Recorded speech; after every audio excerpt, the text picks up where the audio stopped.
नमस्कार दोस्तों, मैं हूं आपका शिवम भैया और आप आ चुके हैं परीक्षा के ऑफिशियल यूट्यूब चैनल पर। जैसा कि आपको मैंने प्रॉमिस किया था कि मैं आपको 2021 का जो लेटेस्ट पेपर हुआ है एमपीपीएससी प्रीलिम्स का, उसका एनालिसिस करेंगे। ठीक है, उसको देखेंगे कि किस प्रकार के सवाल आए थे, कैसे सवाल आए थे। ठीक है, तो आज हम यही करने वाले हैं।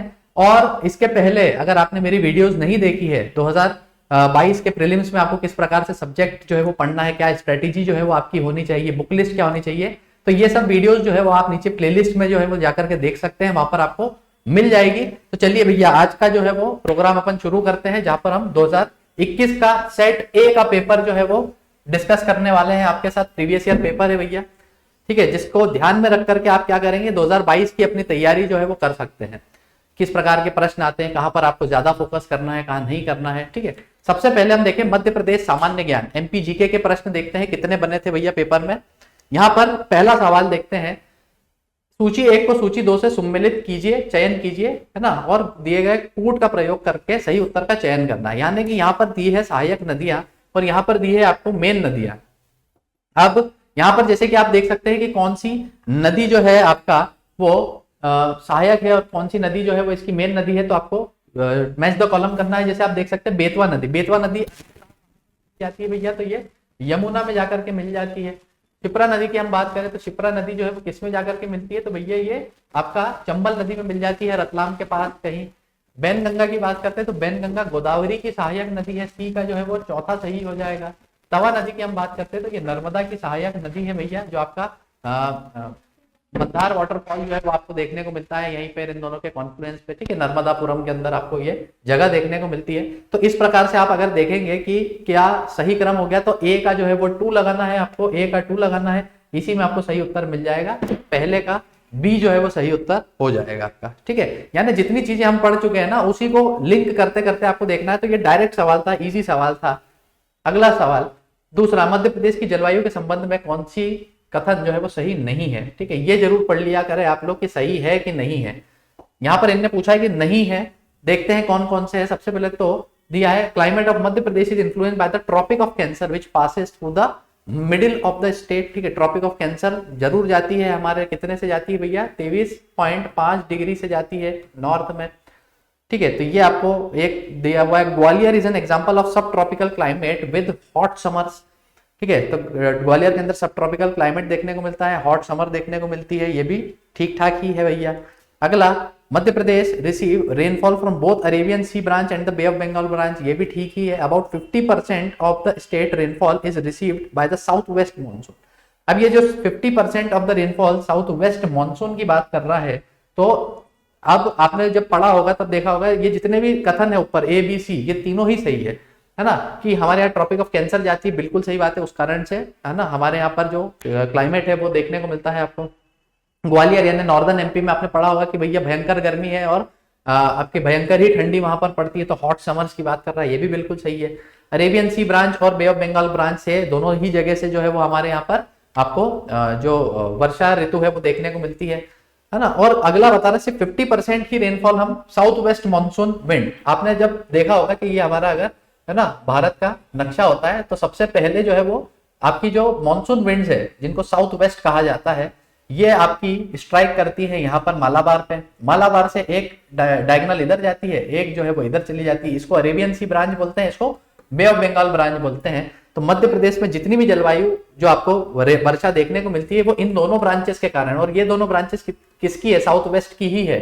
तो सिर्फ 50% नहीं, मेजॉरिटी ऑफ रेनफॉल हमारे यहाँ इसी से होती है। एक आपकी नॉर्थ ईस्ट ब्रांच भी देखने को मिलती है। ठीक है, जब विंटर रेनफॉल जो होती है अपनी वो नॉर्थ ईस्ट ब्रांच से होती है भैया, जिसको हम मावठा बोलते हैं। ठीक है, तो नॉर्थ ईस्ट से आपकी मावठा जो वेस्टर्न डिस्टर्बेंसेस के कारण एमपी में होता है। ठीक है, तो वो तो माइन्यूट सा होता है, तो उसकी है ना, तो वो एक छोटा सा पोर्शन जरूर बनाती है, लेकिन मेजर पोर्शन तो भैया साउथ वेस्ट ही बनाएगा। तो ये उत्तर जो है वो थोड़ा गलत हो जाएगा, दूसरे का डी जो है वो गलत उत्तर है, यानी कि यही हमारा सही उत्तर हो जाएगा इस प्रश्न के लिए। ठीक है, तीसरा, मध्य प्रदेश के किस जिले में कर्क रेखा नहीं गुजरती है। अब किस जिले से नहीं गुजरती है भैया, तो ये आपको मालूम होगा कि कुल हमारे पास इस प्रकार के 14 जिले हैं जहां से कर्क रेखा जाती है, यानी कि ट्रॉपिक ऑफ कैंसर की हम बात कर रहे हैं। ठीक है, यहाँ पे लाइवलीहुड नहीं है भैया, ये ट्रॉपिक ऑफ कैंसर की जो है वो बात कर रहा है। ठीक है, थोड़ा इंग्लिश ट्रांसलेशन में मिस्टेक हो गया है। ठीक है, ट्रॉपिक ऑफ कैंसर जो है वो कहाँ से नहीं जाती है, तो इसकी आप खुद की कोई सी ट्रिक बना सकते हैं कि ट्रॉपिक ऑफ कैंसर जो है कहाँ से जाती है, नहीं जाती है। मैंने मैंने बनाई है इस प्रकार से कि शॉर्ट फॉर्म जो है वो याद कर लिए, SU के VB, पहले आएगा JDSR, फिर आएगा BBSR, फिर आएगा आपका AUR। ठीक है, तो ये आप देख सकते हैं कि ये 14 पूरे अपने जिले हो जाएंगे मध्य प्रदेश के, और यहाँ पे है आपका ईस्ट, यहाँ पर है आपका वेस्ट। ठीक है, यहाँ पर एक एक जिले का अगर मैं आपको बताऊं कौन कौन सा है, तो सबसे पहले आपको देखने को मिलेगा शहडोल, फिर उमरिया, फिर कटनी, फिर जबलपुर, दमोह, सागर, रायसेन, विदिशा, भोपाल, सीहोर, राजगढ़, आगरमालवा, उज्जैन, रतलाम। ठीक है, तो इस प्रकार से आप याद कर सकते हैं। और आपने देखा होगा इन सब में कौन सा नहीं है भैया, इंदौर जो है आपको देखने को नहीं मिलेगा, तीसरे का D। ये मतलब कुछ सवाल ऐसे हैं जो पूछे ही जाते हैं, तो आपको ये याद करना ही पड़ेगी। ठीक है, पहले भी पूछा जा चुका है कि कहां पर से गुजरती है, कहां पर से नहीं गुजरती, इस प्रकार के सवाल बनते हैं। तो आप भी इस प्रकार से आपकी कोई सी ट्रिक बना सकते हैं। मैंने ऐसे सिंगल अल्फाबेट की जो है बना ली है, SU के JDSR, BBSR, AUR। ठीक है, तो आप भी आपकी कोई सी एक ट्रिक बना सकते हैं इसको याद करने के लिए। निम्नलिखित में से किस चट्टान में कोयला और पेट्रोलियम होता है? ठीक है, अब कोयला और पेट्रोलियम किस चट्टान में मिलेगा? ग्रेनाइट है, आग्नेय है, रूपांतरित है, तल छठी है। ठीक है, अब भैया ये अगर मैं इंग्लिश में करूं तो ये आपकी ग्रेनाइट की ही बात कर रहा है। ठीक है, आग्नेय यानी कि मेटामॉर्फिक की बात कर रहा है, इग्नियस की बात कर रहा है, इग्नियस रॉक्स है ये। रूपांतरित है यानी ये मेटामॉर्फिक रॉक्स है, मेटामॉर्फिक रॉक्स है ना। और ये तल छठी यानी कि सेडिमेंटरी की बात कर रहा है। अब जितने भी आपके मिनरल वगैरह मिलते हैं, पेट्रोलियम की बात करें, कोल की बात करें, ठीक है, तो ये सब सेडिमेंटरी रॉक्स के अंदर ही आपको देखने को मिलेंगे। सेडिमेंटरी रॉक्स के अंदर देखने को मिलते हैं, जहां पर लेयर दर लेयर जो है वो चढ़ती है, और उसके बीच में अगर फॉसिल दब जाते हैं, यानी कि जो मरे हुए पेड़ पौधे हैं या जानवर है वो धीरे धीरे मिट्टी के अंदर दबना चालू होते हैं, और उन्हीं से फिर जो है वो हमको अलग अलग मिनरल जो है वो देखने को मिलते हैं। तो सही उत्तर इसका D जो है वो हो जाएगा। ठीक है, ग्रेनाइट जो है आग्नेय है ना, और रूपांतरित, ये जितनी भी हमारी चट्टानें हैं भैया, तो ये कहीं ना कहीं क्या है कि इसमें लावा का रोल आ जाता है। और लावा में जैसे कि आपको मालूम है कि बहुत गर्म होता है। ठीक है, तो जो भी फॉसिल वगैरह है वो आपका नहीं टिक सकता यहाँ पर। ठीक है, इस प्रकार से आप देख सकते हैं कि सेडिमेंट्री में ही आपको सिर्फ फॉसिल्स देखने को मिलते हैं, ये अपन पढ़ते हैं भैया ज्योग्राफी के अंदर। हाल ही में किस भारतीय राज्य ने विश्व पेंगोलिन दिवस के अवसर पर एक भारतीय पेंगोलिन को रेडियो टैग किया है? तो भैया ये मध्य प्रदेश के करंट अफेयर से संबंधित है। वर्ल्ड पेंगोलिन डे हम मनाते हैं 3rd सैटरडे ऑफ फरवरी में। ठीक है, कब मनाते हैं वर्ल्ड पेंगोलिन डे? ये हम मनाते हैं 3rd Saturday of February, 3rd Saturday of February में मनाते हैं। और मध्य प्रदेश जो है वो पहला राज्य बनता है जिसने रिसेंटली रेडियो टैग किया था पेंगोलिन को। पेंगोलिन आपको मालूम होगा वही जानवर है भैया जिससे कोविड-19 महामारी जो है वो फैली थी। तब उसी दिशा में मध्य प्रदेश सरकार ने कदम उठाए थे कि भैया पेंगोलिन के ऊपर भी जो है वो हमें क्या करना है, इनके बचाव के लिए, इनके संरक्षण के लिए कदम उठाने पड़ेंगे। और उसी का जो है वो एक नतीजा ये था, मध्य प्रदेश राज्य ने जो उठाया। तो 9th का जो है वो आपका B सही उत्तर हो जाएगा। अगला सवाल हम देखते हैं 17th क्वेश्चन। मध्य प्रदेश में किस तारीख को विमुक्त जनजाति दिवस जो है वो मनाया जाता है? ठीक है, तो ये जो है आप देखेंगे 31 अगस्त को जो है वो मनाया जाता है मध्य प्रदेश के अंदर।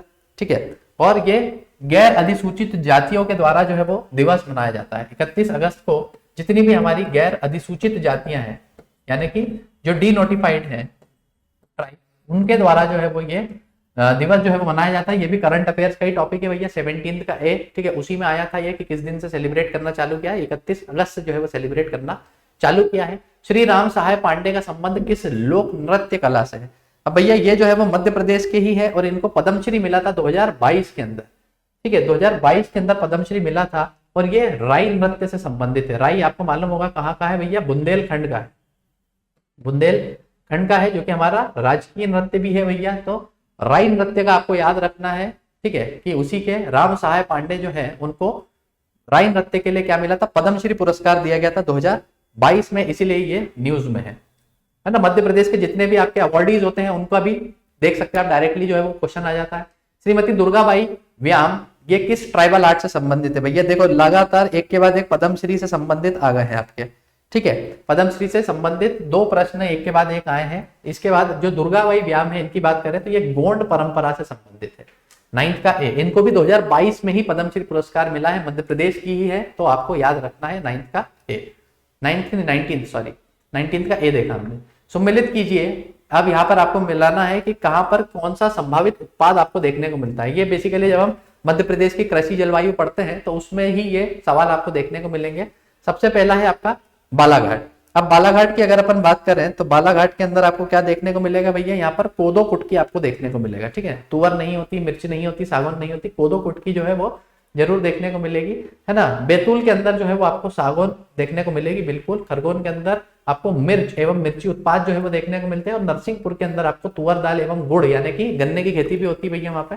तो सही उत्तर क्या हो जाएगा, पहले का डी, दूसरे का सी, तो पहले का डी, दूसरे का सी, तो ये सही उत्तर आपका 20वें का डी जो है वो हो जाएगा। आगे, मध्य प्रदेश में न्यूनतम लिंगानुपात वाला जिला कौन सा है, तो भैया न्यूनतम लिंगानुपात वाला जिला आपको इन सभी में भिंड जो है वो देखने को मिलेगा। भिंड में जो है वो 837 जो है वो लिंगानुपात आपको देखने को मिलेगा, जो कि मिनिमम है मध्य प्रदेश के अंदर, ठीक है। और ये सब काहे में पढ़ते हैं अपन, जब सेंसस यानी कि जनगणना 2011 आप पढ़ेंगे तो उसी के अंदर आपको ये डेटा मिलेगा। उसी प्रकार से आपको याद रखना है कि बालाघाट में सर्वाधिक लिंगानुपात देखने को मिलता है आपको 1021 लिंगानुपात। भी हम जो मतलब मेरे डेली के लेक्चर है करंट अफेयर्स वाले, जहां पर मैं एमपी के करंट अफेयर्स डिस्कस करता हूं, तो उसमें मैंने सबको समझाया भी है कि भैया लिंगानुपात क्या होता है कि 1000 पुरुषों में कितनी महिलाएं आपको देखने को मिल रही है ना। जैसे यहाँ पर 1021 अगर लिंगानुपात है, यानी कि 1021 महिलाएं हैं किस पे, 1000 पुरुषों पे। वैसे ही जो हमारा भिंड जिला है वहां पर आप देखेंगे तो सिर्फ 837 महिलाएं देखने को मिलती है 1000 पुरुषों पर। तो ये आंकड़ा जो है वो थोड़ा चिंताजनक आंकड़ा है भैया। 21 का सी, है ना। सेंसस जो है वो अच्छे से पढ़ना होगा आपको, कौन प्रथम है कौन लास्ट है, इस प्रकार से। अब भैया जितने भी लोग आप लोग तैयारी कर रहे हैं, ठीक है, और टॉपिक वाइज अगर टेस्ट लगाना चाहते हैं डेली जहां पर आप आपकी रैंक भी जान सके, तो आप परीक्षा ऐप इंस्टॉल करें। यहाँ पर आपको एक डेली डोज नामक ऑप्शन देखने को मिलेगा, इस पर जैसे ही आप क्लिक करेंगे और जिस भी एग्जाम की आप तैयारी कर रहे हैं वहां पर उसको जैसे ही क्लिक करेंगे तो आपको यहाँ पर उनके डेली लाइव होने वाले टेस्ट जो है वो दिख जाएंगे आपको कि आज कौन सा लाइव होने वाला है, और प्रीवियस जो कि टेस्ट हो चुके हैं वो भी आपको दिखेंगे। तो आप जो है जो भी टेस्ट आपको टॉपिक वाइज लगाना है आप डेली लगा सकते हैं, और अपने एक एक टॉपिक का जो है एनालिसिस कर सकते हैं, किस प्रकार से आप आगे तैयारी करें, कौन सा आपका वीक टॉपिक है वो सब एनालिसिस कर सकते हैं। मध्य प्रदेश को कितने कृषि जलवायु क्षेत्रों में बांटा गया है, अब भैया मध्य प्रदेश जो है उसको कुल 11 जो है वो कृषि जलवायु क्षेत्र आपको देखने को मिलते हैं मध्य प्रदेश के अंदर, ठीक है। और जहां पर अगर पूछे कि कितने जो है वो फसलों के हिसाब से कितने क्षेत्र देखने को मिलते हैं, तो 5 प्रकार के अलग अलग क्षेत्र फसलों के हिसाब से देखने को मिलते हैं। कृषि जलवायु के हिसाब से 11 ही है। जब आप पढ़ेंगे मध्य प्रदेश आपको दिख जाएगा, और वो सब 11 के 11 आपको याद होने चाहिए। क्यों? क्योंकि मेंस में जो है वो आपको लिखने के लिए भी आएगा कि भैया कौन कौन से जलवायु क्षेत्र है, उसका पूरा एनालिसिस जो है वो आप करके दीजिए। तो पूरे 11 आपको याद होने चाहिए। वहां पर कौन सी फसल होती है वो आपको याद होना चाहिए, कौन कौन से जिले उसके अंदर आते हैं वो याद होना चाहिए, वहां पे कितनी जो है वो वर्षा होती है वो भी आपको याद होना चाहिए। तो इस प्रकार से ये वाला टॉपिक आपको पूरा तैयार करना है। इसके फिक्स क्वेश्चन है, इसी प्रकार के क्वेश्चन आते हैं, इससे बाहर कुछ नहीं पूछते इसमें। इंडिया में अगर पूछ ले कितनी जलवायु है, तो भैया इंडिया में 15 जलवायु क्षेत्र आपको यानी एग्रो क्लाइमेटिक जोन्स आपको देखने को मिलते हैं भैया, ठीक है। 22 के बाद अगले पे चलते हैं अपन। 24 इंदिरा गांधी जनजातीय विश्वविद्यालय मध्य प्रदेश के किस जिले में स्थित है। अब इंदिरा गांधी जो जनजातीय विश्वविद्यालय है ये मध्य प्रदेश के अमरकंटक जिले, मतलब अमरकंटक में देखने को मिलेगा। जिला अनूपपुर हो गया भैया, ठीक है, जिला अनूपपुर हो गया। तो अगर कभी अनूपपुर भी अगर होता ऑप्शन में तो आपको अनूपपुर भी लगा सकते थे आप। अमरकंटक है तो अमरकंटक को ही लगाना है आपको, ठीक है। तो ये आपका 24 का बी जो है वो सही उत्तर हो जाएगा, है ना। अगला, हिंदुस्तान कॉपर लिमिटेड की कॉपर परियोजना मध्य प्रदेश के निम्नलिखित में से किस शहर में कॉपर सिटी के रूप में भी जानी जाती है। अब आपको मालूम होगा कि मध्य प्रदेश के अंदर सर्वाधिक कॉपर का प्रोडक्शन जो होता है वो मलचखंड, जो कि बालाघाट जिले के अंदर आता है, वहां पर होता है। बालाघाट जिले के अंदर होता है, तो इसी को कॉपर सिटी ऑफ मध्य प्रदेश के नाम से जाना जाता है। सर्वाधिक रिजर्व कॉपर के आपको कहाँ मिलेंगे भैया, तो ये आपको राजस्थान के खेतरी में देखने को मिलते हैं। तो इस प्रकार के प्रश्न मिनरल से रिलेटेड भी पूछ लिए जाते हैं। निम्नलिखित में से किस जिले में बैगा विकास अभिकरण नहीं है, ठीक है, बैगा विकास अभिकरण नहीं है। तो यहाँ पर आप देखेंगे, है ना, बैगा, भारिया, सारिया, जो हमारी 3 अति पिछड़ी जनजातियां हैं मध्य प्रदेश की। कौन सी बैगा, भारिया, सारिया, इनसे संबंधित कोई ना कोई प्रश्न जो है वो बनता रहता है। जैसे कि आप देखें, अब जो भी जनजाति वाले इलाके हैं, है ना, इसको आपको अगर नहीं मालूम है कहाँ है, तो जहां पर फॉरेस्ट ज्यादा होंगे वहीं पर जनजातियां ज्यादा होगी। जैसे मंडला है, शहडोल है, रायसेन है, बालाघाट है। और बैगा जो है ये आपको मालूम है, जब आप पढ़ेंगे आप देखेंगे कि मगर सिर्फ ईस्टर्न साइड ऑफ मध्य प्रदेश यानी कि जो हमारा पूर्वी भाग है वहीं पर अधिकतर देखने को मिलती है। तो मंडला भी पूर्वी भाग में है, शहडोल भी पूर्वी भाग में है, बालाघाट भी पूर्वी भाग में है। तो बच क्या रहा है आपका रायसेन, यानी कि रायसेन जो है वहां पर आपको बेगा डेवलपमेंट एजेंसी यानी कि बेगा विकास अभिकरण देखने को नहीं मिलेगा। 31 का सी जो है वो सही उत्तर हो जाएगा। निम्न में से कौन मध्य प्रदेश का प्रसिद्ध चित्रकार नहीं है? ठीक है, कौन सा प्रसिद्ध चित्रकार नहीं है भैया? अब नारायण श्रीधर बेंद्रे की अगर मैं बात करूं तो नारायण श्रीधर बेंद्रे जो है ये आपको देखने को मिलते हैं कहाँ के? इंदौर के। ठीक है, और ये चित्रकारी करते थे। विष्णु चिंचलकर की बात करूं, ये ओहिंचल करनी है, ये चिंचलकर है, थोड़ा टाइपिंग मिस्टेक हो गया भैया। ठीक है, विष्णु चिंचलकर जो है ये आपको देखने को मिलते हैं, ये भी चित्रकार है और ये देवास जिले से संबंधित है। ठीक है, नाना साहेब फड़से की अगर अपन बात करें तो ये कोर्ट म्यूजिशियन हुआ करते थे इंदौर में ही। ठीक है, तो ये म्यूजिक के क्षेत्र के हैं, तो यानी कि इसमें से पेंटर तो नहीं है ये। ठीक है, फेमस पेंटर, फेमस की तो बात ही अलग है, पेंटर नहीं है ये, म्यूजिशियन है। नाना साहेब फड़से इंदौर घराने के ही थे भैया, तो ये आपको याद रखना है कि ये पेंटर नहीं है। अमृतलाल बेगड़ की बात करें तो ये जबलपुर के थे भैया। ठीक है, ये जबलपुर के थे और ये भी पेंटर ही है एक प्रकार के।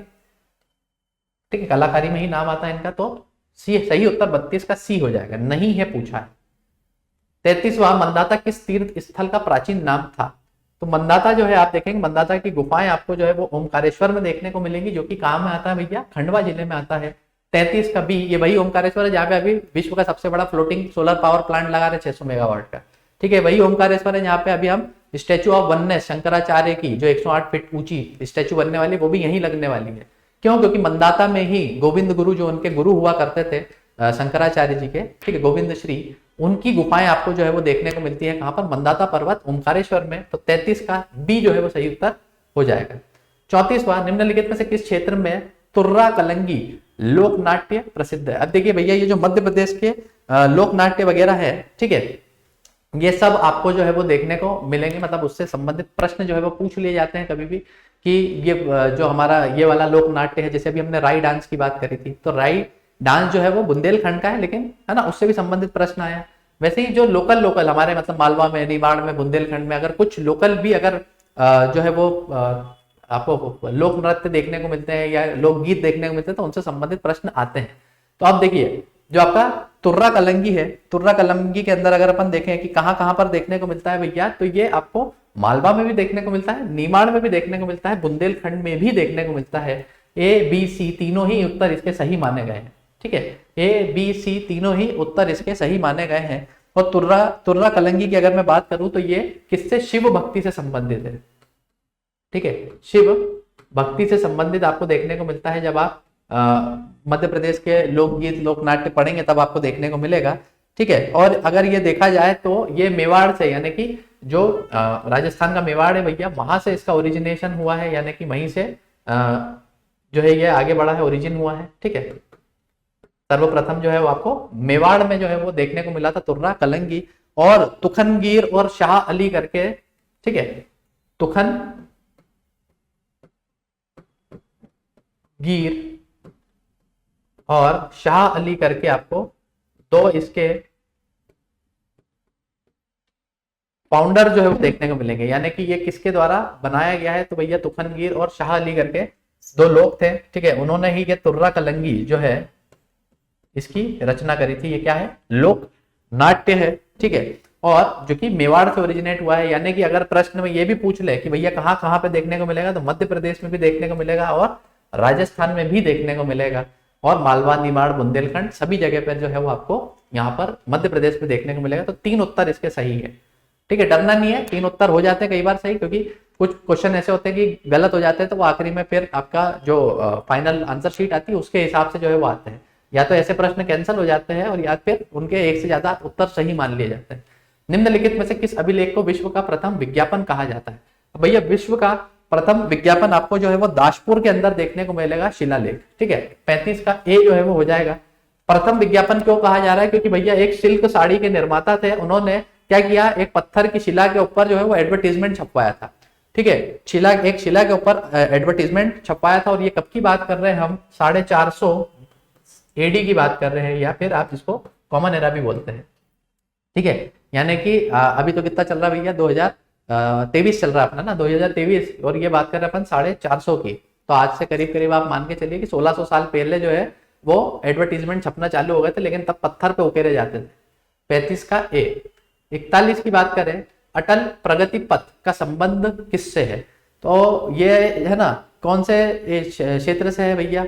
मंदसौर नीमच से है आपका, या फिर आपका जो है धार झाबुआ से है, या मंडला जबलपुर से है, या ग्वालियर चंबल से? तो भैया अटल प्रगति पथ जो है वो ग्वालियर और चंबल क्षेत्र से संबंधित है। इसको पहले चंबल एक्सप्रेस वे ही कहा जा रहा था, ठीक है। और यहाँ पर आप देखेंगे तो मध्य प्रदेश के जो श्योपुर है, आप इसे अगर मैप में अगर देखेंगे, ठीक है, तो ये ऊपर के जो आपके तीन है ना, यहाँ पे आपका श्योपुर देखने को मिलेगा, मुरैना देखने को मिलेगा, भिंड देखने को मिलेगा, ठीक है। तो इन्हीं 3 जिलों से जो है वो पार होने वाला है ये अटल प्रगति पथ, जो कि राजस्थान से चलकर पूरा यूपी तक जाएगा, ठीक है। कहां से कहां तक जा रहा है भैया?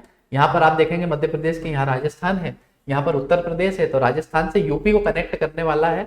और यहाँ पर आपको देखने को मिलती है एक वेस्टर्न कॉरिडोर है, ठीक है, और यहाँ पर आपको देखने को मिलेगा एक ईस्टर्न कॉरिडोर है। इन दोनों को कनेक्ट करने का काम कर रहा है, ठीक है, अटल प्रगति पथ। ये आपको मालूम होना चाहिए, बहुत ज्यादा न्यूज में था, ये भी करंट अफेयर से ही संबंधित है। 42, मध्य प्रदेश के किस क्षेत्र में 600 मेगावाट क्षमता की सोलर फ्लोटिंग परियोजना? ये देखो, अभी मैंने बताया ना कि ये भी करंट अफेयर से ही संबंधित है। कहां पर बनाई जा रही है भैया? ओमकारेश्वर के अंदर बनाई जा रही है। 42 का डी जो है वो सही उत्तर हो जाएगा। वर्ल्ड बैंक सहायता कर रहा है, ये भी कभी अगर पूछ ले तो बता देना भैया। 43, मध्य प्रदेश को खिलाड़ी चिंकी यादव किस खेल से संबंधित है? अब भैया चिंकी यादव जो है ये क्या करती है? ये शूटिंग करती है, ठीक है। 43 का ए जो है वो सही उत्तर हो जाएगा। चिंकी यादव किससे संबंधित है? शूटिंग से संबंधित है। और है ना, इन्होंने 2021-22 में पदक जीते थे, इसलिए जो है वो पूछे जा रहे हैं। इस प्रकार से पूछ लेते हैं कि हमारे जो खिलाड़ी वो किस खेल से संबंधित है, या फिर खेल दे देंगे और खिलाड़ियों के नाम दे देंगे कि भैया इस खेल से संबंधित खिलाड़ी का नाम बता दो, तो कुछ भी घुमा फिरा के सवाल पूछे जा सकते हैं। मध्य प्रदेश के खिलाड़ी विवेक सागर किस खेल से संबंधित है? ये देखो भैया, विवेक सागर जो है वो क्या खेलते हैं भैया? ये हॉकी खेलते हैं, है ना। और अभी अपनी जो ओलंपिक के अंदर जो अपन ने भी ब्रॉन्ज मेडल जीता है भैया 2020 टोक्यो के अंदर, उस टीम में भी ये शामिल थे। चलिए भैया 44 का सी। 67 की बात करते हैं, कौन सा मध्यकालीन शहर छींट नामक छपे हुए सूती कपड़ों के लिए प्रसिद्ध था? अब ये पूछ रहा है कि छींट नामक जो आपका प्रसिद्ध सूती कपड़ा जो है ना, उसके लिए कौन सा शहर जो है वो मध्य प्रदेश का प्रसिद्ध था? तो भैया ये सिरोंज के अंदर जो है वो आपको देखने को मिलता है, ठीक है। सिरोंज के अंदर छींट नामक सूती कपड़ा जो है वो प्रसिद्ध था। मध्यकालीन मध्य प्रदेश की बात हो रही है भैया। और यहाँ पर क्या है भैया, अगर देखा जाए तो छींट वैसे आया कहां से है? तो छींट नामक जो आपका ये छपे हुए सूती वस्त्र है, ये आपको गोलकोंडा में देखने को मिलते हैं, ठीक है। गोलकोंडा नामक जो अपना दक्कन का इलाका है, वहां पर ये सर्वप्रथम देखा गया था इस प्रकार का सूती कपड़ा, जो कि सिरोंज में भी मध्य प्रदेश के अंदर देखने को मिलती है इसी प्रकार की कला। 67 का बी। 68 की हम बात करें, मध्य प्रदेश में स्वतंत्रता आंदोलन के बारे में निम्नलिखित में से कौन सा कथन गलत है? ठीक है, इसमें से गलत जो है वो चुनना है भैया, अच्छे से आप पढ़ा करें, ठीक है। ख्वाजा और भीमा नायक ब्रिटिश सरकार के खिलाफ लड़े भील नेता थे, ठीक है। ख्वाजा नायक और भीमा नायक ये लड़े थे क्या भैया? हाँ बिल्कुल लड़े थे। शंकर शाह गढ़ा मंडला राज्य से स्वतंत्रता सेनानी थे, ठीक है। तो शंकर शाह जितने भी है गोंड राजा, ये सब आपको मंडला के आसपास का जो इलाका है आपका उसी से देखने को मिलते हैं। तो हाँ ये भी ठीक है, बिल्कुल ठीक है। अगला देखते हैं, रामगढ़ के जुज्जर सिंह के पुत्र देवनाथ सिंह ने ब्रिटिश शासन के खिलाफ लड़ाई लड़ी, ठीक है। अब जो देवनाथ सिंह है, ठीक है, वो 1833 में रिवोल्ट करते हैं, ठीक है। 1833 में जो है वो रिवोल्ट करते हैं ब्रिटिश शासन के खिलाफ। लेकिन बाद में 1833 में तो इन्होंने लड़ाई करी थी एक बार, ठीक है, लड़ लिए थे जब आपका बुंदेला रिबेलियन होता है। लेकिन बाद में क्या होता है कि बाद में ये ब्रिटिशर्स के साथ हो जाते हैं, ठीक है। तो हमेशा लड़ाई नहीं लड़ी, पहले लड़े थे बाद में नहीं लड़े हैं, तो इसलिए ग जो है अब ग आ गया, ठीक है। जो स उत्तर है इसका ये सही हो जाएगा। अगला पड़ता है, सिपाही बहादुर सरकार की स्थापना इंदौर में की गई थी, ये भी बिल्कुल गलत है भैया। सिपाही बहादुर जो है, इसके 2 उत्तर सही हो जाएंगे। सिपाही बहादुर जो है वो आपके सीहोर के अंदर जो है वो देखने को मिलता है आपको, और किस किस के द्वारा? महावीर और शाह के द्वारा जो है वो चालू करी जाती है, ठीक है। तो ये भी गलत है, ये भी गलत है। ये कहां पर चालू हुई है? ये आपकी सीहोर में चालू हुई थी, ठीक है।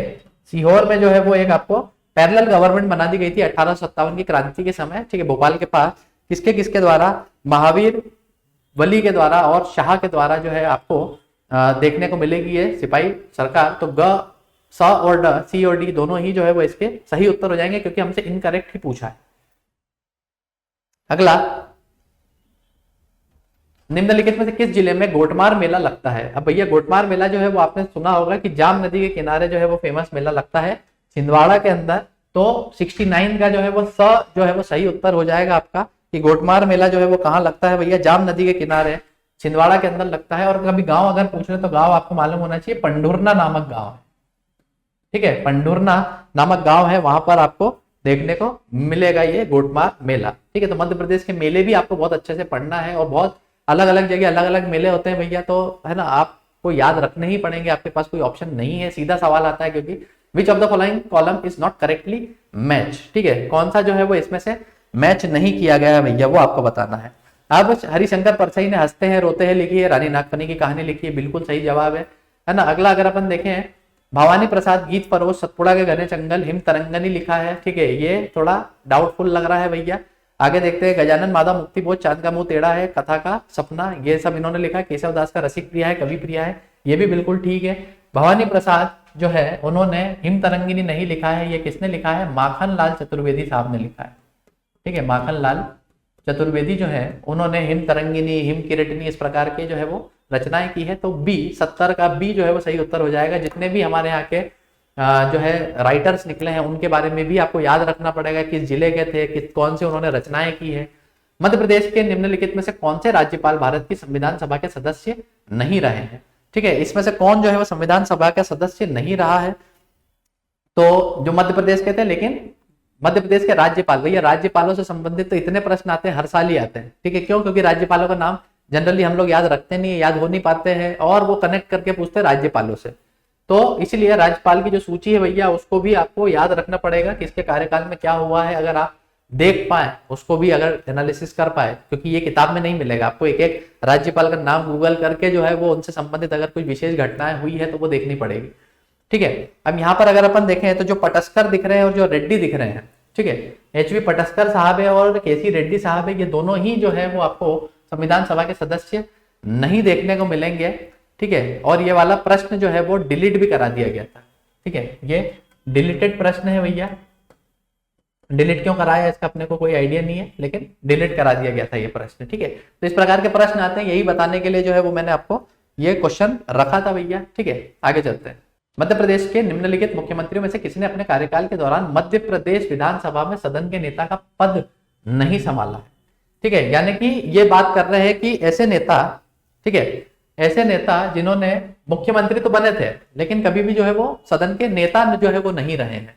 ठीक है, तो ऐसा कब हो सकता है भैया? ऐसा गठबंधन के समय भी हो सकता है। तो यहाँ पर आपको देखने को मिलेगा कौन? गोविंद नारायण सिंह। गोविंद नारायण सिंह जो है, इनकी अगर अपन चर्चा करें तो गोविंद नारायण सिंह जो है वो क्या है, पहले कांग्रेस में थे लेकिन फिर बगावत कर देते हैं, अपनी अलग जो है वो पार्टी जो है वो चालू कर लेते हैं। किस नाम से चालू करते हैं? लोक सेवक दल, है ना। इनकी अगर पार्टी अगर आपसे पूछ ले तो लोक सेवक दल नामक पार्टी जो है वो बना लेते हैं, फिर कांग्रेस के ही साथ गठबंधन करते हैं, वहां पर ये मुख्यमंत्री बनते हैं। ठीक है, और 5वें मुख्यमंत्री बनते हैं किसके? मध्य प्रदेश के। तो ये आपको याद रखना है, यानी कि जो गवर्नर्स के साथ आपको स्टडी करनी है वैसी ही स्टडी आपको मुख्यमंत्री के साथ भी करनी है भैया। ठीक है, और ये जो है कभी भी सदन के नेता नहीं रहे अपने समय में। 78 की बात करें, निम्नलिखित में से किसने मध्य प्रदेश विधानसभा में प्रोटेम स्पीकर और डिप्टी स्पीकर का पद संभाला? यानी कि एक आदमी का नाम बताना है जिसने प्रोटेम स्पीकर भी बना है और डिप्टी स्पीकर भी बना है भैया मध्य प्रदेश के। वो कौन है? तो इसमें आप देखेंगे रामकिशोर शुक्ला साहब जो है ना, रामकिशोर शुक्ला साहब जो है, इन्होंने ये तीनों ही पद अपने, जब भी ये विधानसभा में थे, ठीक है, जब भी ये नेता नगरी में थे, तब तक इन्होंने ये तीनों ही पद जो है वो संभाले हैं। ठीक है, और यही वो है। रामकिशोर शुक्ला के बारे में अगर मैं एक और चीज बताऊं तो ये है कि जो आपकी पार्लियामेंट की जो जितनी भी प्रोसीडिंग्स होती है, ठीक है, अभी हम देखते हैं ना कि टीवी पे आ जाती है भैया संसद में क्या चल रहा है, लोकसभा में, राज्यसभा में, तो वो प्रोसीडिंग इनका ही आइडिया था कि भैया लाइव टेलीकास्ट के माध्यम से दिखानी चाहिए। ये पहले आदमी थे जिन्होंने इसका समर्थन किया था। 78 का ए आपको याद रखना है। 79 मध्य प्रदेश में सरपंच उप सरपंच की अनुपस्थिति में ग्राम सभा की बैठक की अध्यक्षता कौन करेगा?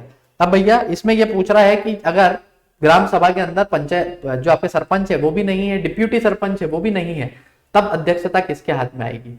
तो भैया इस उद्देश्य के लिए अगर आप देखेंगे तो जितने भी हमारे ग्राम सभा के या पंचायत के सदस्य हैं उसमें से जिस भी आदमी को बोल दिया जाएगा ना, वो जो है वो अध्यक्षता कर लेता है अगर इस प्रकार की सिचुएशन आ जाती है। यानी कि विकास अधिकारी नहीं है, ग्राम पंचायत के सचिव नहीं है, ग्राम सभा की बैठक में उपस्थित सदस्यों द्वारा निर्वाचित संबंधित ग्राम सभा के सबसे वृद्ध व्यक्ति भी नहीं है ना, तो ऑप्शन डी जो है वो सही हो जाएगा, यानी कि ग्राम सभा की बैठक में उपस्थित सदस्यों द्वारा चुने गए संबंधित ग्राम पंचायत के पंच। ठीक है, जितने भी उपस्थित सदस्य है ना, वो जिस भी ग्राम पंचायत के जो भी पंच है उसमें से जिसको भी चुन लेंगे कि भैया आप जो है वो अध्यक्षता करें, उसकी अध्यक्षता जो है वो स्वीकार कर ली जाएगी। ठीक है भैया। और अगर हम देखें तो जिस प्रकार से हमारी संसद के अंदर कहा जाता है कि साल में 2 मीटिंग होना जरूरी है, वैसे ही आपका जो ग्राम सभा है, ग्राम सभा का बोला जाता है कि साल में 4 मीटिंग जो है वो होना इनकी कंपलसरी है। कितनी मीटिंग? 4 मीटिंग होना कंपलसरी है। और मध्य प्रदेश के अंदर मध्य प्रदेश पंचायती राज अधिनियम कब आया था? तो मध्य प्रदेश के अंदर जो पंचायती राज अधिनियम है वो आपको याद रखना है 1993 में आया था। मतलब इनसे भी रिलेटेड इस प्रकार के भी प्रश्न पूछे जा सकते हैं अगर ये इस लेवल के प्रश्न आ रहे हैं तो। ठीक है, तो पंचायती राज जब भी पढ़ेंगे मध्य प्रदेश का आपको अच्छे से ही पढ़ना है। अब भैया अगर आप किसी भी एमपी की या इंडिया लेवल की एग्जाम की तैयारी कर रहे हैं और मॉक टेस्ट अगर लगाना चाहते हैं, एक ही प्लेटफॉर्म पे आपको चाहते हैं कि सब मटेरियल मिल जाए, तो आप क्या कर सकते हैं भैया, परीक्षा प्रो की मेंबरशिप ले सकते हैं। परीक्षा प्रो क्या है? एक पूरी ईयरली मेंबरशिप है, यानी कि आपको एक ही बार पेमेंट करना है और आप साल भर जो है वो मजा ले सकते हैं। जितने भी मॉक टेस्ट परीक्षा ऐप पर अवेलेबल है, जितनी भी टेस्ट सीरीज जो है वो हमारे यहाँ अवेलेबल है, उन सबका मजा आप देख सकते हैं पूरे 1 साल तक। आपको करना क्या है, BIA40 नाम का जो है वो कोड आपको यूज करना है और 500 रुपए साल की जो मेंबरशिप है ये पे ना करते हुए आपको सिर्फ पे करने पड़ेंगे कितने रुपए? 300 रुपए ही आपको पे करना पड़ेंगे, यानी कि 40% का सीधा डिस्काउंट मिल जाएगा। और आप साल भर तक, भले ही MPPSC हो, पटवारी हो, स्टेनो हो, आप जिस भी परीक्षा की तैयारी कर रहे हैं साल भर तक जो है वो आप तैयारी कर सकते हैं मॉक टेस्ट लगा करके। और आपको ऑल इंडिया लेवल पे या MP लेवल पे जो है आपकी रैंक भी पता चलेगी, जिससे कि आप आपका सब्जेक्ट एनालिसिस भी जो है वो कर सकते हैं। चलिए भैया नेक्स्ट स्लाइड पे चलते हैं। 80वां प्रश्न अभी अपना पूरा मध्य प्रदेश का ही सामान्य ज्ञान चल रहा है। ठीक है, आप देखिए कितने सवाल मध्य प्रदेश से आते हैं। निम्नलिखित में से कौन सी मध्य प्रदेश में जिला पंचायत की स्थायी समितियां हैं? तो इसमें से बात कर रहे हैं कि मध्य प्रदेश की जो जिला पंचायत होती है उसकी स्थायी समितियां कौन कौन सी है इसमें से। अब भैया 5 स्थायी समिति होती है। ठीक है, जो हमारी मध्य प्रदेश की पंचायत है उसकी बात करें तो 5 स्थायी समितियां जो है वो बताई गई है। कौन सी है भैया? एक तो आपकी हो जाएगी सामान्य प्रशासन की, सामान्य प्रशासन जो है उसकी एक स्थायी समिति हो जाती है। दूसरी अगर अपन देखें कौन सी हो जाएगी, तो एक आपकी कृषि से संबंधित स्थायी समिति होती है। ठीक है, कृषि से संबंधित होती है। तीसरी अगर मैं बताऊं आपको कौन सी होती है, तो वो शिक्षा से संबंधित होती है। चौथी अगर मैं आपको बताऊं तो वो किससे होती है भैया? कम्युनिकेशन यानी कि संचार से संबंधित होती है भैया। और 5वीं जो होती है आपकी वो होती है कॉर्पोरेशन एंड इंडस्ट्रीज, यानी कि हम बात कर रहे हैं किसकी? जो आपकी कॉर्पोरेशन यानी कि जो आपकी कोऑपरेटिव सोसाइटीज की आप बात कर सकते हैं ना, जिसमें है ना कॉर्पोरेशन एंड इंडस्ट्रीज, यानी कि हम बात कर रहे हैं उद्यम होगा, उद्योग होगा आपके। ठीक है, तो ये 5 समितियां, ये एक ही नाम है पूरा, कॉर्पोरेशन एंड इंडस्ट्रीज। तो ये जो है सामान्य प्रशासन यानी जनरल एडमिनिस्ट्रेशन, कृषि यानी एग्रीकल्चर, शिक्षा एजुकेशन, संचार कम्युनिकेशन। ठीक है, इस प्रकार की 5 आपको स्थायी समिति यानी कि परमानेंट समितियां आपको देखने को मिलती है। तो इसमें से कौन कौन है भैया? ये भी है, ये भी है, ये भी है, यानी कि 1 2 3 तीनों ही सही है। 80 का D। ठीक है, उसमें तो 2 कमी है, ये और ये तो अभी है ही नहीं। ठीक है, तो अगर आपसे पूछ ले कभी कितनी होती है, तो भैया आपको मालूम होना चाहिए कि कुल आपके पास 5 जो है वो स्थायी समितियां पंचायत, जिला पंचायत के अंदर देखने को मिलती है। चलिए भैया आगे चलते हैं। 81 नंबर का जो क्वेश्चन है वो आपको पूछ रहा है कि राजमार्गों को जो है वो आपको जमाना है कि कौन सा राजमार्ग जो है वो कहां से निकलता है। तो सबसे पहले अगर हम देखें तो इस प्रकार के जो प्रश्न वो पूछे क्यों जाते हैं कि भैया कोई भी आदमी है ना पूरे में से पूरे या 100 में से 100 नंबर नहीं मार दे। ठीक है, उनको भी अपनी जो है वो डिग्निटी मेंटेन करनी रहती है भैया। अगर किसी को मालूम है क्यों, क्योंकि जितने भी राष्ट्रीय राजमार्ग अगर जा रहे हैं मध्य प्रदेश से तो मेन आप याद रख सकते हो। ठीक है, बाकी जो है वो हर किसी राजमार्ग को आप याद नहीं रख पाएंगे, बहुत टफ भी है और कोई काम भी नहीं है उसका। ठीक है, तो इस प्रकार के प्रश्न आपको बस गुमराह ही करेंगे और कुछ नहीं करेंगे। 81 में अगर हम देखें तो ये पूछ रहा है राजमार्ग 30 जो है वो आपको कहां से देखने को मिलता है। तो भैया ये जबलपुर से जो है वो पास होता है। ठीक है, जबलपुर से पास होता है, ये आपको याद रखना है। 46 की अगर मैं बात करूं तो 46 जो है वो MP का आज की तारीख में सबसे लॉन्गेस्ट जो है वो राजमार्ग है। और ये कहां से पास होता है भैया? ये भोपाल से जो है वो पास होता है। कहां से कहां तक चलता है? पूरा आपका ग्वालियर से बैतूल तक जो है वो देखने को मिलता है आपको। अगला अगर हम देखें राष्ट्रीय राजमार्ग 39, ये आपको खजुराहो में जो है वो देखने को मिलता है A। और आपका जो 44वां है वो कहां से? सागर से जो है वो देखने को मिलता है। तो इस प्रकार से आप देख सकते हैं आपका सही क्रम क्या हो जाएगा। तो सबसे पहले 4 है, फिर 1 है, फिर 2 है, फिर 3 है। 4 1 2 3 ये आपका जो है वो सही उत्तर हो जाएगा। ठीक है भैया, आगे चलते हैं। 81 के बाद 82, निम्नलिखित में से कौन सा या कौन से हवाई अड्डे जो है वो इंटरनेशनल एयरपोर्ट नहीं है। अब भैया इंटरनेशनल एयरपोर्ट नहीं है पूछा है, नहीं पे आपको ध्यान देना है। यहां पर अगर आप देखें, और ये क्या है, ये ग्वालियर लिखा हुआ है, ठीक है, थोड़ा मिसप्रिंट हो गया। यहां पर आप देखेंगे तो जैसे समय समय पर जो है वो बोला गया है कि भोपाल भी इंटरनेशनल एयरपोर्ट है, इंदौर भी इंटरनेशनल एयरपोर्ट है, खजुराहो को भी बनाने की कोशिश की जा रही है। अभी हालांकि उसको बोला नहीं गया है, लेकिन जो काम कर रहा है वो कौन काम कर रहा है, सिर्फ इंदौर ही जो है वो इंटरनेशनल एयरपोर्ट की तरह काम कर रहा है।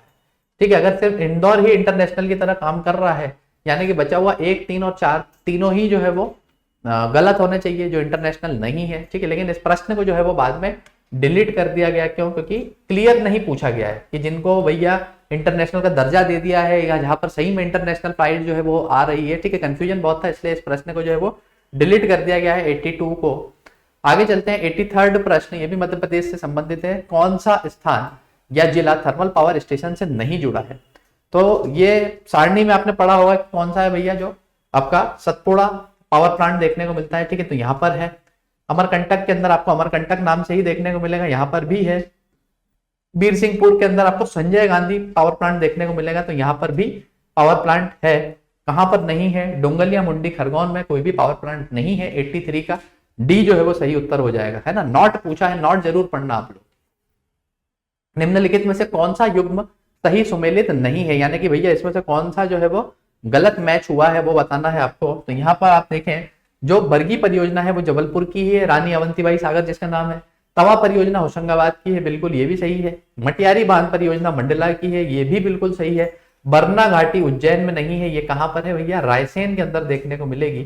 तो ये आपका जो है वो गलत सुमेलित है। तो सही उत्तर हमारे लिए यही हो जाएगा, क्योंकि यहाँ पर गलत वाला पूछा है। 84 का डी जो है वो आपका सही उत्तर हो जाएगा। ठीक है, आगे चलते हैं। 85, निम्नलिखित कथनों पर विचार करना है। कौन से कथन है भैया? मध्य प्रदेश के मालवा के पठार में सूती कपड़ा मिल स्थापित की गई है, बिल्कुल सही बात है। अगला है, मालवा का पठार काली मिट्टी से आवृत है, ये भी बिल्कुल सही बात है। तो इसमें से कौन कौन से सही है भैया? एक और दोनों ही सही है। ठीक है, एक और दोनों सही है। 85 का डी जो है वो सही उत्तर हो जाएगा आपका, 85 का डी। अगला सवाल, भोपाल गैस त्रासदी किस वर्ष हुई है? तो 1984, 2 और 3 दिसंबर आपको याद रखना है। भोपाल गैस त्रासदी होती है। यूनियन कार्बाइड इंडिया लिमिटेड नाम से आपको कंपनी देखने को मिलती है, वो भी आपको याद रखना। 86 का सी। और अगर आप देखें फॉर्मूला क्या है, CH3CNO नाम से आपको फॉर्मूला देखने को मिलेगा। ये किसका है? मिथाइल आइसोसाइनेट का फॉर्मूला है, मिथाइल आइसोसाइनेट। पहले सिर्फ नाम देकर के जो है वो कंफ्यूज करते थे, आजकल फॉर्मूला भी पूछने लगे हैं, तो ये भी आपको याद होना चाहिए। आइसोसाइनेट है, ये जरूर याद रखना, ए आता है। कई बार ऑप्शन में आइसोसाइनाइट जो है वो होता है, और हम सिर्फ MIC पढ़ के जाते हैं, वहां पे आइसोसाइनाइट और आइसोसाइनेट में कंफ्यूजन हो जाता है। तो ये आपको पूरी चीजें याद रखनी है। 86 का सी जो है वो सही उत्तर है। आगे चलें, किस चंदेल राजा ने महमूद गजनवी का सामना किया था? तो भैया महमूद गजनवी का सामना भी किया, उसको हराया भी, और उसके बाद खजुराहो में कंदरिया महादेव का भी निर्माण कराया। कौन थे? विद्याधर चंदेल आपको देखने को मिलते हैं। 100 का सी जो है वो सही उत्तर रहेगा आपका। ठीक है भैया, चलते हैं आगे चलें। अब एमपी से रिलेटेड, एमपी का करंट अफेयर जिसमें आ गया, एमपी आ गया, ठीक है, उनसे रिलेटेड प्रश्न हमने देख लिए हैं। आगे का जो हमारा सेगमेंट है वो इंडियन ज्योग्राफी, यानी कि भूगोल से कितने प्रश्न आए हैं वो भी देख लेते हैं अपन। सबसे पहले आपसे पूछ रहा है कि भैया कॉर्बेट रिजर्व जो है, ठीक है, कॉर्बेट टाइगर रिजर्व किस राज्य में आपको देखने को मिलेगा? तो ये उत्तराखंड राज्य में आपको देखने को मिलेगा। ठीक है, कई बार ये भी पूछ लिया जाता है इसका पुराना नाम क्या है, तो हेली जो है वो इसका पुराना नाम है भैया। कई बार पूछ लिया जाता है कि कौन सी नदी जा रही है, तो रामगंगा नदी यहाँ से जा रही है, जिसका नाम अभी शायद ये लोग रामगंगा करने पर भी सोच लेते हैं, सोच रहे हैं। अगला अगर हम देखें और क्या है इससे संबंधित, तो सबसे पुराना टाइगर रिजर्व भी यही है, सबसे पहला राष्ट्रीय उद्यान भी यही है। ठीक है, तो जिम कॉर्बेट से संबंधित बहुत सारे सवाल है जो आपको डायरेक्टली पूछे जाते हैं, जो आपको याद रखना है। उत्तराखंड के अंदर है ये। अगला सवाल, मैकमोहन रेखा दोनों में से किस देश को विभाजित करती है? अब आपको मालूम होना चाहिए जो भारत का मैप है उसके अंदर जो पाकिस्तान और बांग्लादेश से हमारी बाउंड्री डिसाइड हो रही है वो हो रही है रेड क्लिफ लाइन से। ठीक है, भारत और चाइना की जो बाउंड्री है डिसाइड हो रही है, या भारत और तिब्बत बोल सकते हैं आप, उसकी बाउंड्री डिसाइड होती है किससे? मैकमोहन लाइन से। यानी कि भारत और चीन जो है वो सही उत्तर रहेगा 14 का ए। इसके अलावा जो चीन और अफगानिस्तान है उन दोनों के बीच में डुरेंट लाइन होती है, जो कि वखान कॉरिडोर के उधर आपको देखने को मिलेगा। और पाकिस्तान, मॉडर्न डे पाकिस्तान, यानी उस समय पे तो भारत ही था भैया, ठीक है। तो कई बार भारत और अगर अफगानिस्तान पूछ ले तो भी सही रहेगा, पाकिस्तान और अफगानिस्तान पूछ ले तो भी सही रहेगा। इन दोनों के बीच कौन सी लाइन है, तो इन दोनों के बीच आपको डुरेंट लाइन ही देखने को मिलेगी, ये भी आपको याद रखना है। 14 का ए जो है वो अभी सही उत्तर हो जाएगा। आगे चलें, 48 निम्नलिखित में से किस नहर ने राजस्थान के पश्चिमी जिले की कृषि गतिविधियों को बदल दिया है। यानी कि जो पश्चिमी जो मरुस्थली थी हमारी, जिसको थार डेजर्ट के नाम से जानते थे, वहां पर कौन सी इंदिरा गांधी नहर आपको देखने को मिलती है, ठीक है। इंदिरा गांधी नहर, जो कि पहले राजस्थान कैनल के नाम से जानी जाती थी, राजस्थान कैनल के नाम से ही जानी जाती थी। ये कहां से चलती है भैया, जो हरी के बैरेज है आपका, ठीक है, हरी के बैरेज या बराज जो भी आप बोलते हैं, ठीक है। यहाँ पर क्या होता है, यहाँ पर सतलुज और बियास नदी का जो है वो कॉन्फ्लुएंस है, सतलुज और बियास नदी जो है वो आपस में मिलते हैं। इसी हरी के बैराज से लेकर के जो है आपका पश्चिमी राजस्थान का पूरा हिस्सा जो है वो कवर किया गया है, किसके अंदर, इंदिरा गांधी कैनल या राजस्थान कैनल के अंदर। और ये कहां पर खत्म हो जाती है भैया, ये खत्म हो जाती है राजस्थान में ही, थार डेजर्ट में जाकर के अंत होता है इसका, ठीक है। थार डेजर्ट में ही जाकर के खत्म होती है ये भी आपको याद रखना है। और इन दोनों का ये हरी के बैरेज कहाँ मिलेगा आपको, पंजाब के अंदर देखने को मिलेगा। इन दोनों का कन्फ्लुएंस या इन दोनों का जो संगम है नदियों का, वो कहां पर देखने को मिलेगा, तो ये आपको पंजाब में देखने को मिलेगा, ये भी आपको याद रखना है, ठीक है। चल 48 के बाद 50, जनगणना 2011 में भारत की कुल जनसंख्या 121 करोड़ के आसपास रही है, ठीक है। शहरी नगरीकरण का स्तर प्रतिशत कितना था। अब भैया जनगणना से संबंधित बहुत सारे प्रश्न आते हैं, तो आपको याद रखने हैं बिल्कुल, ठीक है। कभी एमपी से रिलेटेड पूछ लेंगे, तो कभी इंडिया से रिलेटेड पूछ लेंगे, और डेटा ही डेटा है तो वो रटना ही पड़ता है, ठीक है। उसकी कोई आपको ट्रिक भी नहीं मिलेगी, ठीक है। ज्यादा से ज्यादा पढ़ते रहेंगे, रिवाइज करते रहेंगे तो रहेगा। तो भारत के अंदर आपको 31.15%, यहाँ पर आपको अच्छे से पढ़ लेना है ना, भारत की ही बात कर रहा है वो, क्योंकि भारत की कुल जनसंख्या दे रखी है, तो यहीं पर पूछ रहा है नगरीकरण कितना है, 31.15% है। और अगर पूछ लेता कि ग्रामीण जो है वो कितनी है आपकी व्यवस्था, ठीक है, तो आपको 100 में से बस नगरीकरण वाले को माइनस करना है, ठीक है। तो आपको ग्रामीण भी जो है वो देखने को मिल जाएगी। तो आप इस तरह से एक फैक्ट याद करेंगे तो आपको दूसरा अपने आप ऑटोमेटिक याद हो जाएगा। चलिए भैया, अब हम आगे चलते हैं। तो यहाँ पर मैं सबसे पहले आपको बता दूं, अगर आपके पास परीक्षा ऐप नहीं है तो आप इंस्टॉल कर सकते हैं। उससे आपको क्या फायदा मिलेगा कि जो आपकी ऐप का होम स्क्रीन है, वहां पर नीचे सबसे नीचे क्वेश्चन मार्क आपको एक दिखेगा। उस क्वेश्चन मार्क पे आप क्लिक करेंगे तो आप सब्जेक्ट के नाम देख सकते हैं। इस सब्जेक्ट में आप आपका जो भी डाउट है या तो उसको लिख सकते हैं या उसका फोटो खींच करके जो है डाल सकते हैं। तो हमारे जो परीक्षा के जो सब्जेक्ट मैटर एक्सपर्ट है, या तो वो या फिर जो आपके ही सहपाठी है, वो उसका उत्तर जो है वो जरूर से दे देते हैं। तो ये आपको आपकी जो है तैयारी में और जो है वो मदद करने वाला है भैया, ठीक है। चले आगे चलते हैं। आप देख लेते हैं इंडियन हिस्ट्री से संबंधित जो आपके प्रश्न आए हैं, ठीक है, उसमें किस प्रकार के प्रश्न देखने को मिले वो भी देख लेते हैं। ज्योग्राफी में उतने ही थे। हिस्ट्री के अंदर क्या है, रणजीत सिंह का संबंध किस मिसल से था, ठीक है। तो महाराजा रणजीत सिंह की बात हो रही है, इनका संबंध जो है वो किस मिसल से था, तो ये शुक्र चकिया नाम के जो मिसल है, ठीक है, वहां से इनका संबंध जो है वो आपको देखने को मिलता है। डी जो है वो हो जाता है। मिसल क्या होता है बेसिकली, अगर आप देखें तो पंजाब के साइड जो है, जो आपका एक ग्रुप रहेगा, ठीक है, उसको आप मिसल बोलते हैं, जो भी ग्रुप रहेगा। और यहाँ पर इसमें क्या होगा, तो भैया मुगलों के समय पे क्या हुआ था, अलग अलग ग्रुप्स या जिसको लोकल लैंग्वेज में बोले तो जत्थे जो है वो बनाए गए थे। हर जत्थे का एक लीडर था, है ना, और हर जत्थे का जो है वो अपना एक नाम था। तो उसी प्रकार से रंजीत सिंह जो है वो किस मिसल के थे, तो शुक्र चकिया नाम का जो है वो आपका शुक्र रचकिया, ठीक है, ये आपको मिसल का नाम देखने को मिलेगा। 51 का डी। 53 की बात करें, कांग्रेस सम्मेलनों की शिक्षित भारतीयों का वार्षिक राष्ट्रीय मेला किसने कहा था, ठीक है। एक तंज कसा गया था कि भैया ये तो पढ़े लिखे जो भारतीय हैं, ठीक है, उनके राष्ट्रीय सम्मेलन हुआ है ये, ठीक है। और यहाँ पर लोग क्या करते हैं भैया, आते हैं, छुट्टियां मनाते हैं और चले जाते हैं। शिक्षित लोगों का सम्मेलन, तो ये किसके द्वारा भैया तंज कसा गया था, तो ये लाला लाजपत राय के द्वारा जो है वो तंज कसा गया था, जो कि एक एक्सट्रीमिस्ट थे, ठीक है। एक्सट्रीमिस्ट के अंदर आती है इनकी पॉलिटिक्स, तो ये आपको याद रखना 53 का है। ऐसे ही अगर आप देखें तो तिलक साहब ने कहा था, ठीक है, जैसे इन्होंने कहा था कि ये पढ़े लिखे लोगों का ही सम्मेलन होता है, तिलक साहब ने कहा था क्या, कि जो मैंने अभी आपको बात बोली ना कि लोग छुट्टियां मनाते हैं और चले जाते हैं, तो ये छुट्टियां मनाने वाला अगर किसी ने कहा है तो वो किसने कहा है, तिलक साहब ने कहा है। तो वो भी आपको याद रखना है।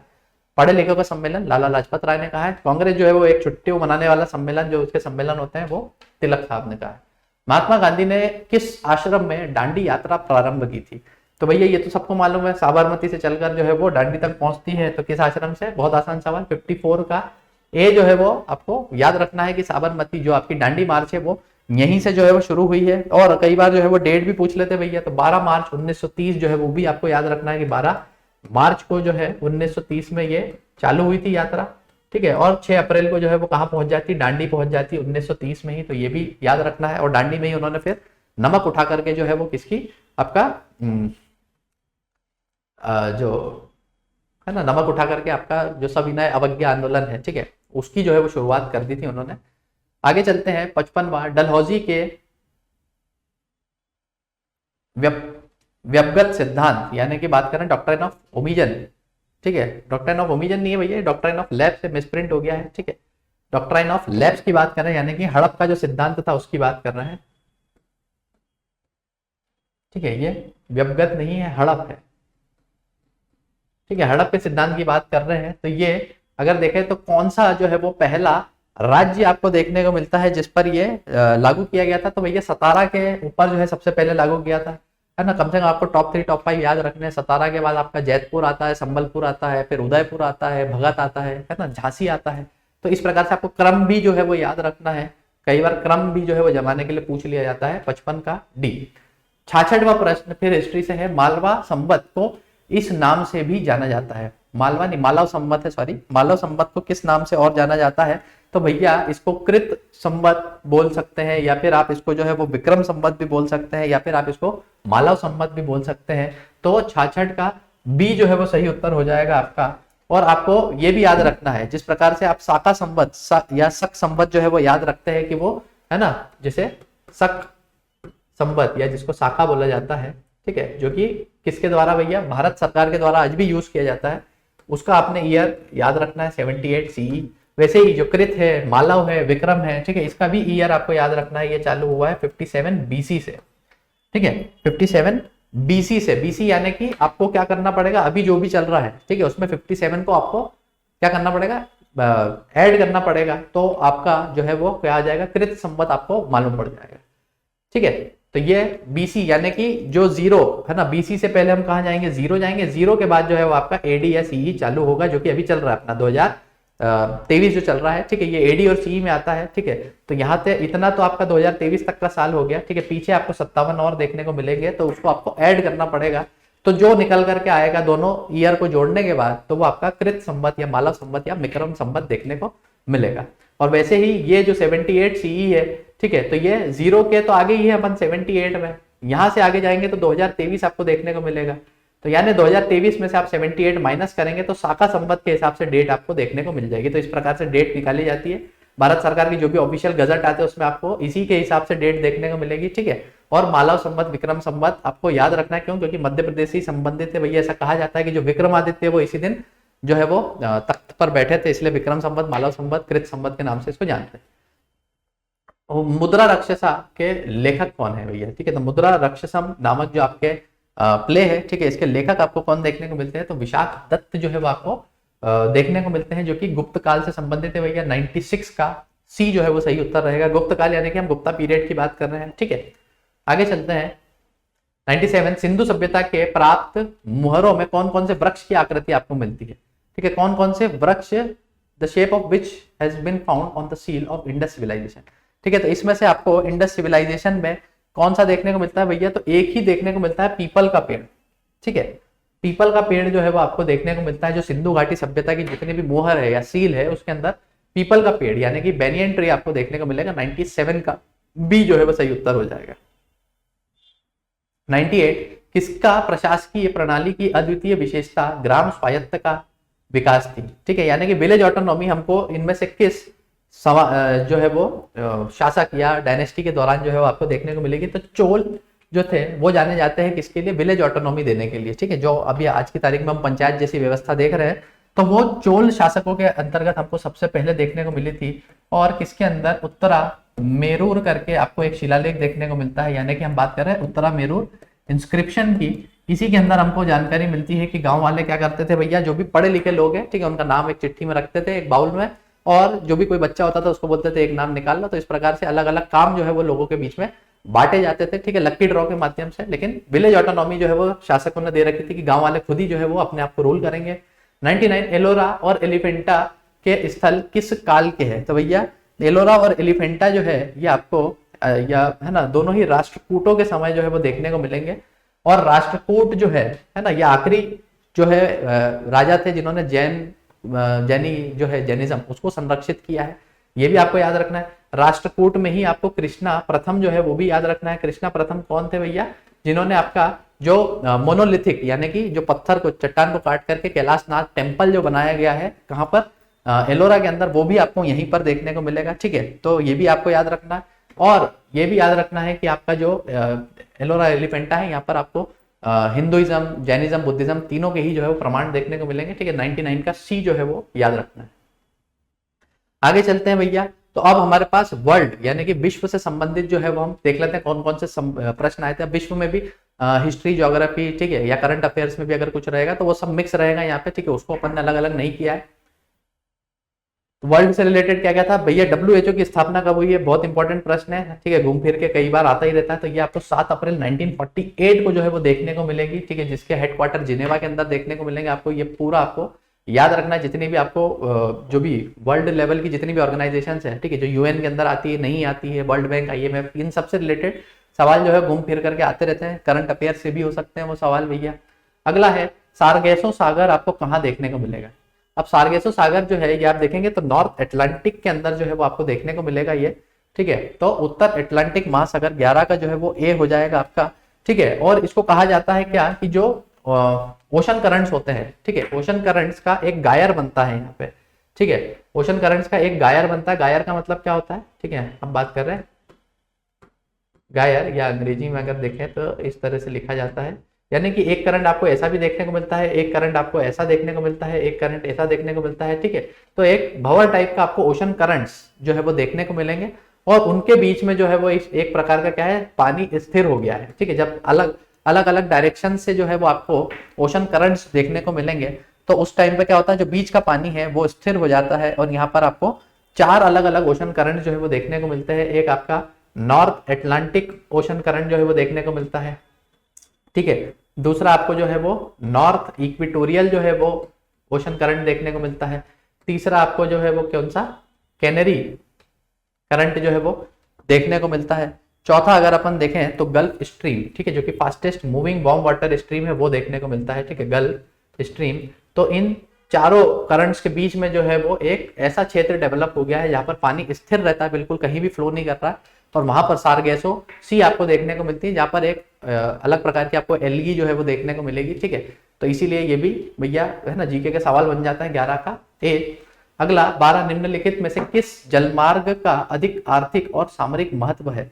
ठीक है, इनमें से कौन सा जो है वो ज्यादा इंपॉर्टेंट है हमारे लिए? तो 12वें में पूछ रहा है, एक तो पाक जल मरुड़ मध्य, यानी कि ये पाक स्ट्रेट की बात कर रहा है भैया। ठीक है, पाक स्ट्रेट ये इस तरह से लिखी जाती है।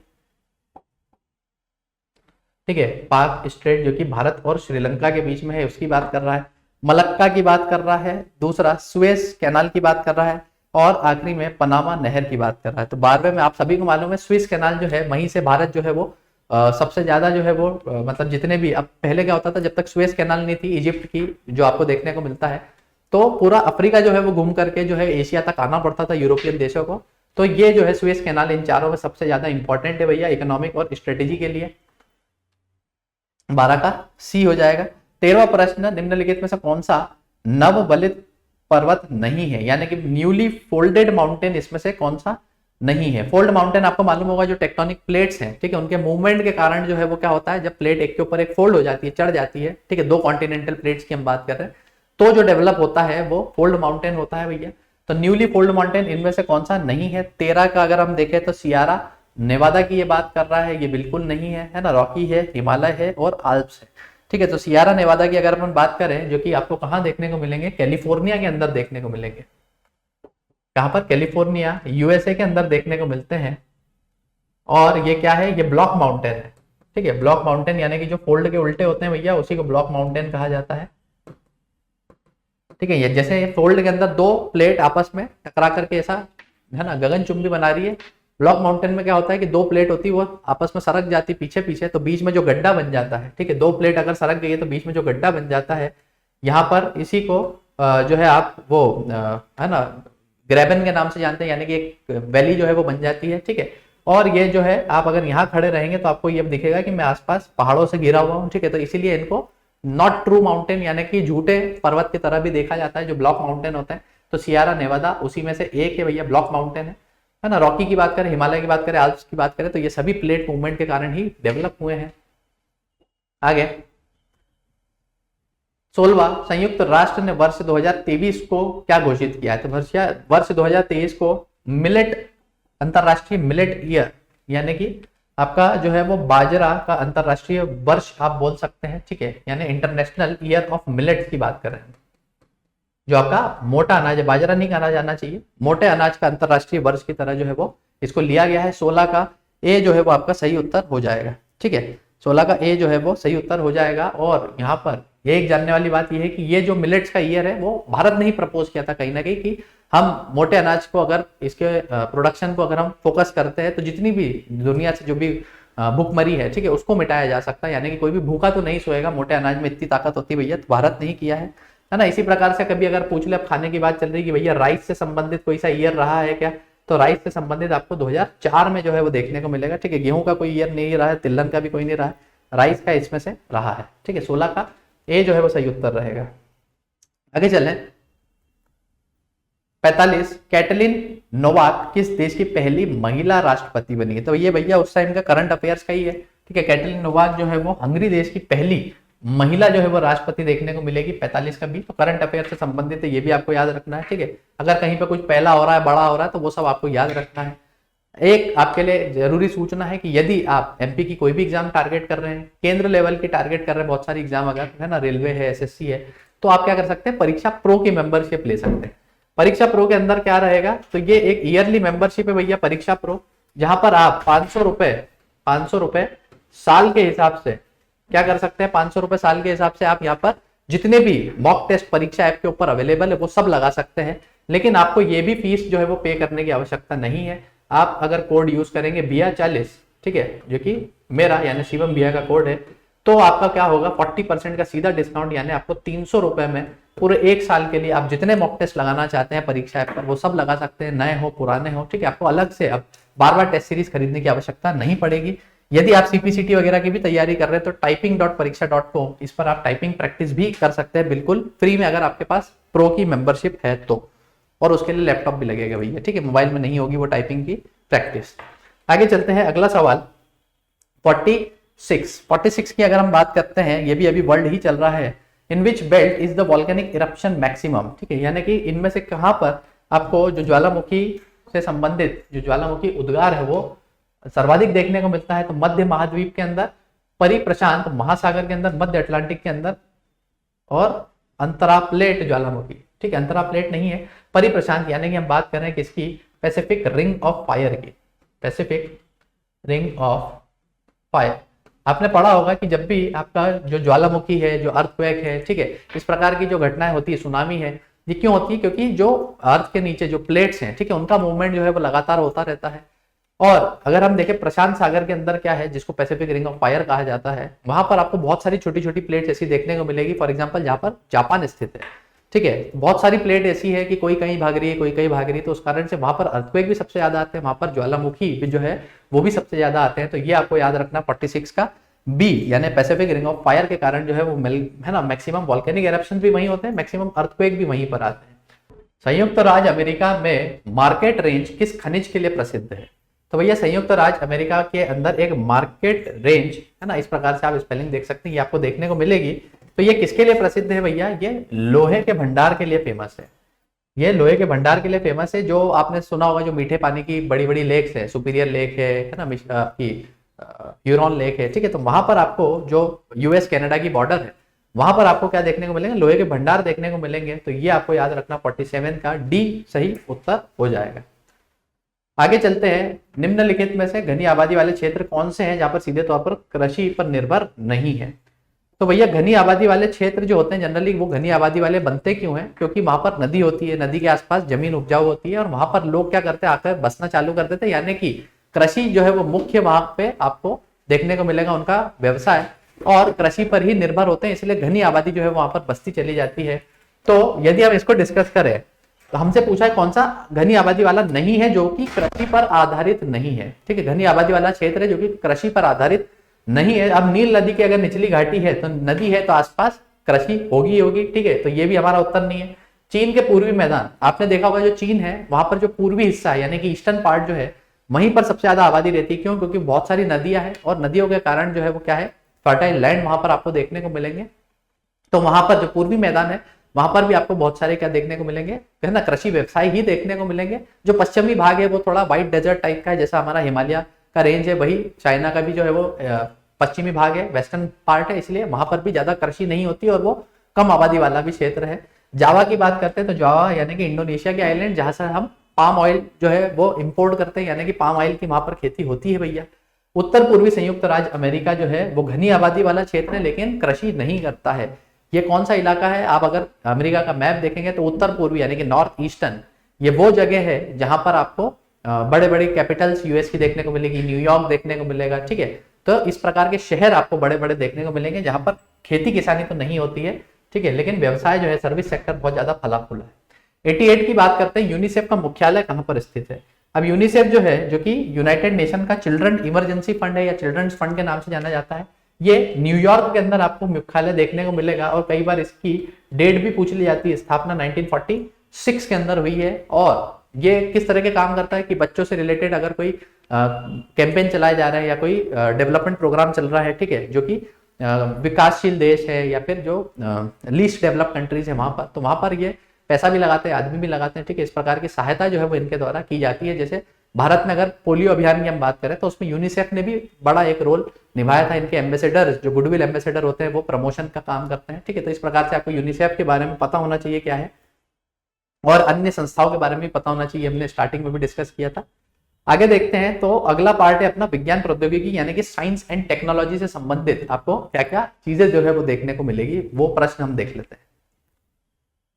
इसरो का पूरा नाम क्या है? ठीक है भैया, इसरो बहुत ज्यादा न्यूज में रहता है तो सिर्फ अभी तो आसान प्रश्न पूछ ले, नाम से संबंधित कई बार इनके लॉन्चर्स पूछ लेते हैं। ठीक है, कोई अगर नया इनके द्वारा योजना जो है वो लाई गई है तो वो क्या है, तो सीधी बात है इंडियन स्पेस रिसर्च ऑर्गेनाइजेशन जो है वो इसका नाम रहेगा। इसरो, डी जो है वो सही उत्तर रहेगा। 15 अगस्त 1969 को जो है वो इसकी स्थापना की गई थी, आपको ये भी याद रखना है। Father of Indian space programme किसको कहा जाता है? तो ये हमारे जो विक्रम साराभाई है, ठीक है, उनका नाम भी आपको याद रखना है। उनके बहुत बड़े योगदान रहे हैं इसरो से संबंधित। तो इस प्रकार से आपको जब स्पेस आप पढ़ेंगे तो पूरा डिटेल में आपको पढ़ना पड़ेगा। फॉस्फेट परीक्षण किसके विश्लेषण के लिए प्रयोग किया जाता है? अब भैया फॉस्फेट टेस्ट, ठीक है, फॉस्फेटस टेस्ट की बात कर रहा है तो ये किसके लिए यूज किया जाता है?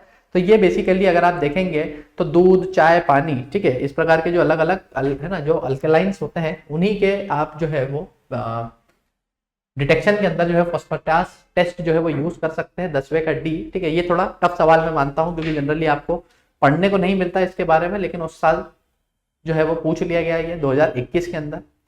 87 की बात करें तो सर्टोली सेल्स कहां पर देखने को मिलेगी? तो सर्टोली सेल्स जो है आपकी ये रिप्रोडक्शन के अंदर ही यूज होती है। और कहां पर? जो टेस्टिस होते हैं, ठीक है, जो मेल टेस्टिस यानी कि जो मेल रिप्रोडक्टिव पार्ट होता है उसी के अंदर स्पर्म्स यानी वीर्य बनाने का काम जो है वो इन सेल्स के द्वारा किया जाता है।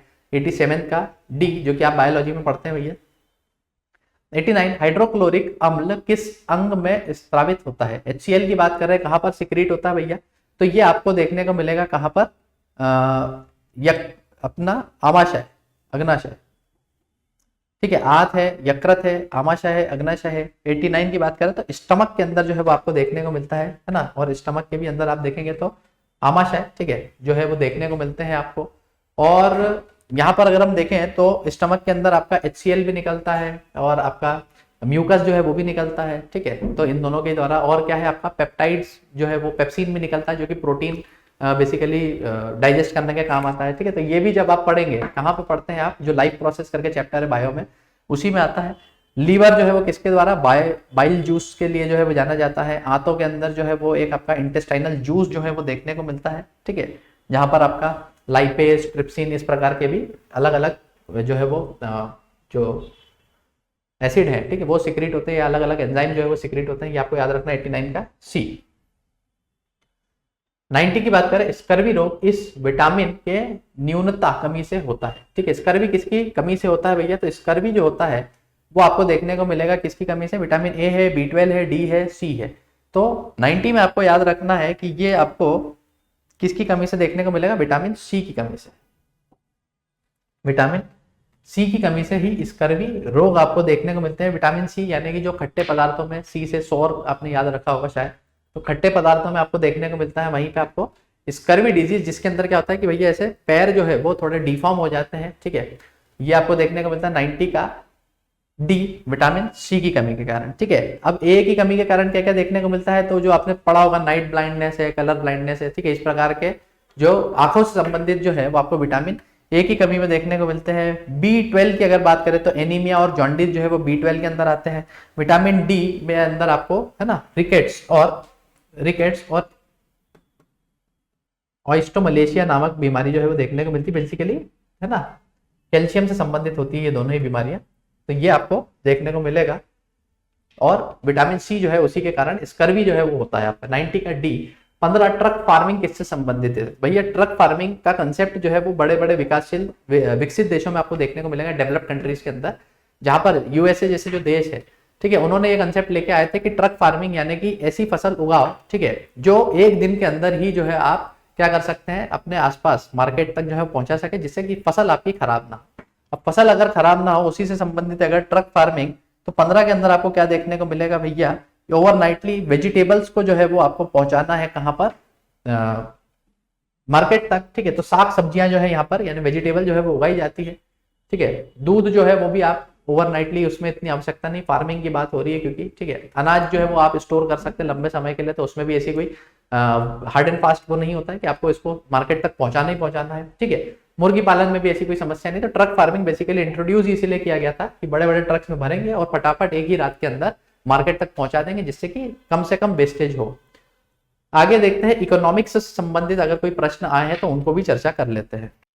चलिए 23वां सवाल जो है वो इकोनॉमिक्स से संबंधित है। भारत हेवी इलेक्ट्रिकल लिमिटेड को महारत्न कंपनी का दर्जा किस वर्ष जो है वो प्राप्त हुआ है, ठीक है।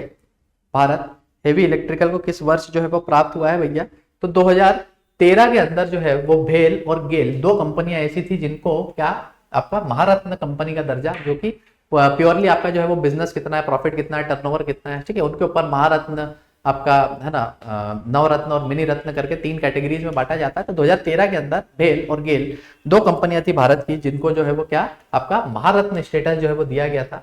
27 की बात करते हैं, नीलामी या गतिशील मूल्य निर्धारण बाजार किसके उदाहरण है, यानी कि बात कर रहे हैं ऑक्शन और डायनामिक प्राइसिंग के जो मार्केट है वो किसके किसके उदाहरण है। तो B2B यानी कि वाणिज्य, जो बिजनेस टू बिजनेस की बात हो रही है, ठीक है, क्या बिजनेस टू बिजनेस में ऐसा होता है कि लोग नीलामी लगाते हैं, तो जी बिल्कुल लगाते हैं बिजनेस टू बिजनेस में, ठीक है। एक बिजनेस को अगर बाकी बिजनेसेस को कुछ बेचना है, ठीक है, तो नीलामी के माध्यम से बेच सकते हैं। कस्टमर क्या बिजनेस को इस प्रकार से बेच सकते हैं, C2B कस्टमर कभी बिजनेस को नीलामी के माध्यम से बेच सकते हैं क्या, तो मुश्किल है, ठीक है, नहीं हो सकता वैसे। तो C2C कस्टमर को बेच सकते हैं क्या, बिल्कुल बेच सकते हैं भैया। अगर मेरे पास कुछ है तो मैं है ना अन्य दूसरे कस्टमर्स को, जैसे आपने पेंटिंग वगैरह देखी होगी, तो उनकी नीलामी जो है वो कर सकते हैं C2C के अंदर, ठीक है, कस्टमर टू कस्टमर, और उपयुक्त में से कोई नहीं। तो B2B और C2C इसके दोनों ही उत्तर सही रहेंगे, ए है ना और C, ठीक है। 27 के 2 उत्तर सही है भैया, ए और C, ये आप लगा लीजिए 27 का ए और C। आगे चले, उपभोक्ता अपने हिसाब से कीमत तय करते हैं जो बिजनेस मॉडल के तहत स्वीकार या अस्वीकार करता है। तो कंज्यूमर प्राइजेस जो है वो अपने मन से डिसाइड करते हैं और एक्सेप्टेड और rejected by the business model, ठीक है। तो ये किस मॉडल के अंदर ऐसा होता है कि कंज्यूमर जो है वो प्राइस जो है वो अगर कर रहे हैं और फिर उसके बाद बिजनेस को पसंद आ रहा है नहीं आ रहा है, तो सीधी बात है C2B है ना, कस्टमर किसको प्राइस बता रहा है, बिजनेसेस को जो है वो बता रहा है जो वो देख रहे हैं, ठीक है। तो 30 का C जो है वो सही उत्तर हो जाएगा, है ना। कस्टमर ने प्राइस डिसाइड करी और बिजनेस को अगर पसंद आई तो वो एक्सेप्ट करेंगे, नहीं आई तो रिजेक्ट कर देंगे। 94 जो प्रश्न है 94, इसके अंदर क्या है, according to the economic survey 2021 the actual growth rate of the financial year 2022 has been considered based on the IMF international monetary fund estimates, ठीक है। तो इंटरनेशनल IMF का जो एस्टिमेट था, ठीक है, उसी के ऊपर जो है अगर देखा जाए तो एक्चुअल ग्रोथ रेट 2022 की जो है वो कंसीडर की गई थी, ऐसा इकोनॉमिक सर्वे 2020-21 में कहा गया है, ठीक है। थोड़ा लेंथी प्रश्न है, लेकिन जो इकोनॉमिक सर्वे जो है जो हमारे यहाँ आता है, ठीक है, और आपने देखा होगा कि बजट आता है, ठीक है, तो उसी से संबंधित है। तो उस टाइम पे 11.5% की ग्रोथ का जो है वो एस्टिमेट दिया था आईएमएफ ने, ठीक है, 11.5% की एस्टिमेट जो है वो दिया गया था, ठीक है। और इसी को जो है वो अनुमानित हमने भी मान ही लिया था भैया 94th का डी। मध्याह्न भोजन योजना किस वर्ष शुरू हुई है, यानी कि मिड डे मील स्कीम की बात कर रहे हैं, और ये कब हुई है भैया, तो ये 1995 है ना, 95 का आपका सी जो है वो सही उत्तर देखने को मिलेगा। 1995 को जो है वो कौन सी योजना आपकी मिड डे मील स्कीम जो है वो चालू हुई है। ये बहुत पुरानी योजना है भैया, न्यूज में बनी रहती है, तो इसको जरूर से पढ़ लेना। एक ये हो गई, एक ICDS हो गई, ठीक है, इंटीग्रेटेड चाइल्ड डेवलपमेंट स्कीम। तो ये दोनों से ही संबंधित प्रश्न देखने को मिलते ही हैं, ठीक है, हर साल या एक आध साल में एक बार। आगे चलते हैं, अगला है हमारा राजनीति, जिसमें हम मतलब पॉलिटी से संबंधित जो है वो चीजें देखने वाले हैं। पहला सवाल, आईटी अधिनियम 2000 में पेश की गई महत्वपूर्ण अवधारणा।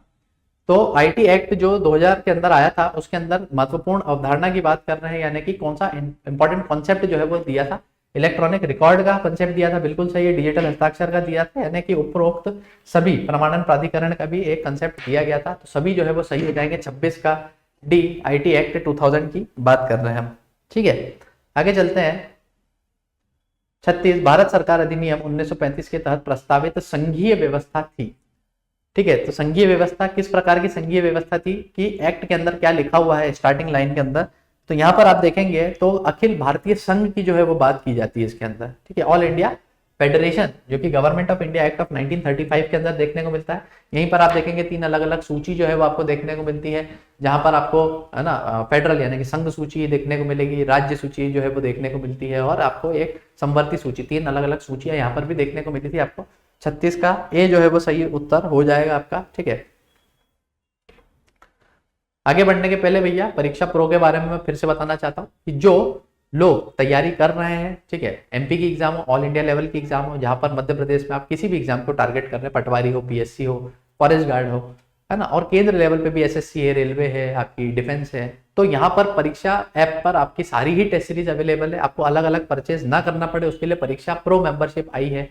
यहाँ पर आप BIA40 अगर कोड यूज करते हैं, जो कि आपको नीचे स्क्रीन पर भी दिख रहा होगा, उसके माध्यम से आपको 40% का सीधा डिस्काउंट मिलेगा, यानी कि 300 रुपए में आप साल भर जितने भी टेस्ट ऐप पर हैं या आने वाले हैं वो सभी आप लगा सकते हैं, ठीक है। आपको अलग अलग पेमेंट की आवश्यकता नहीं पड़ेगी।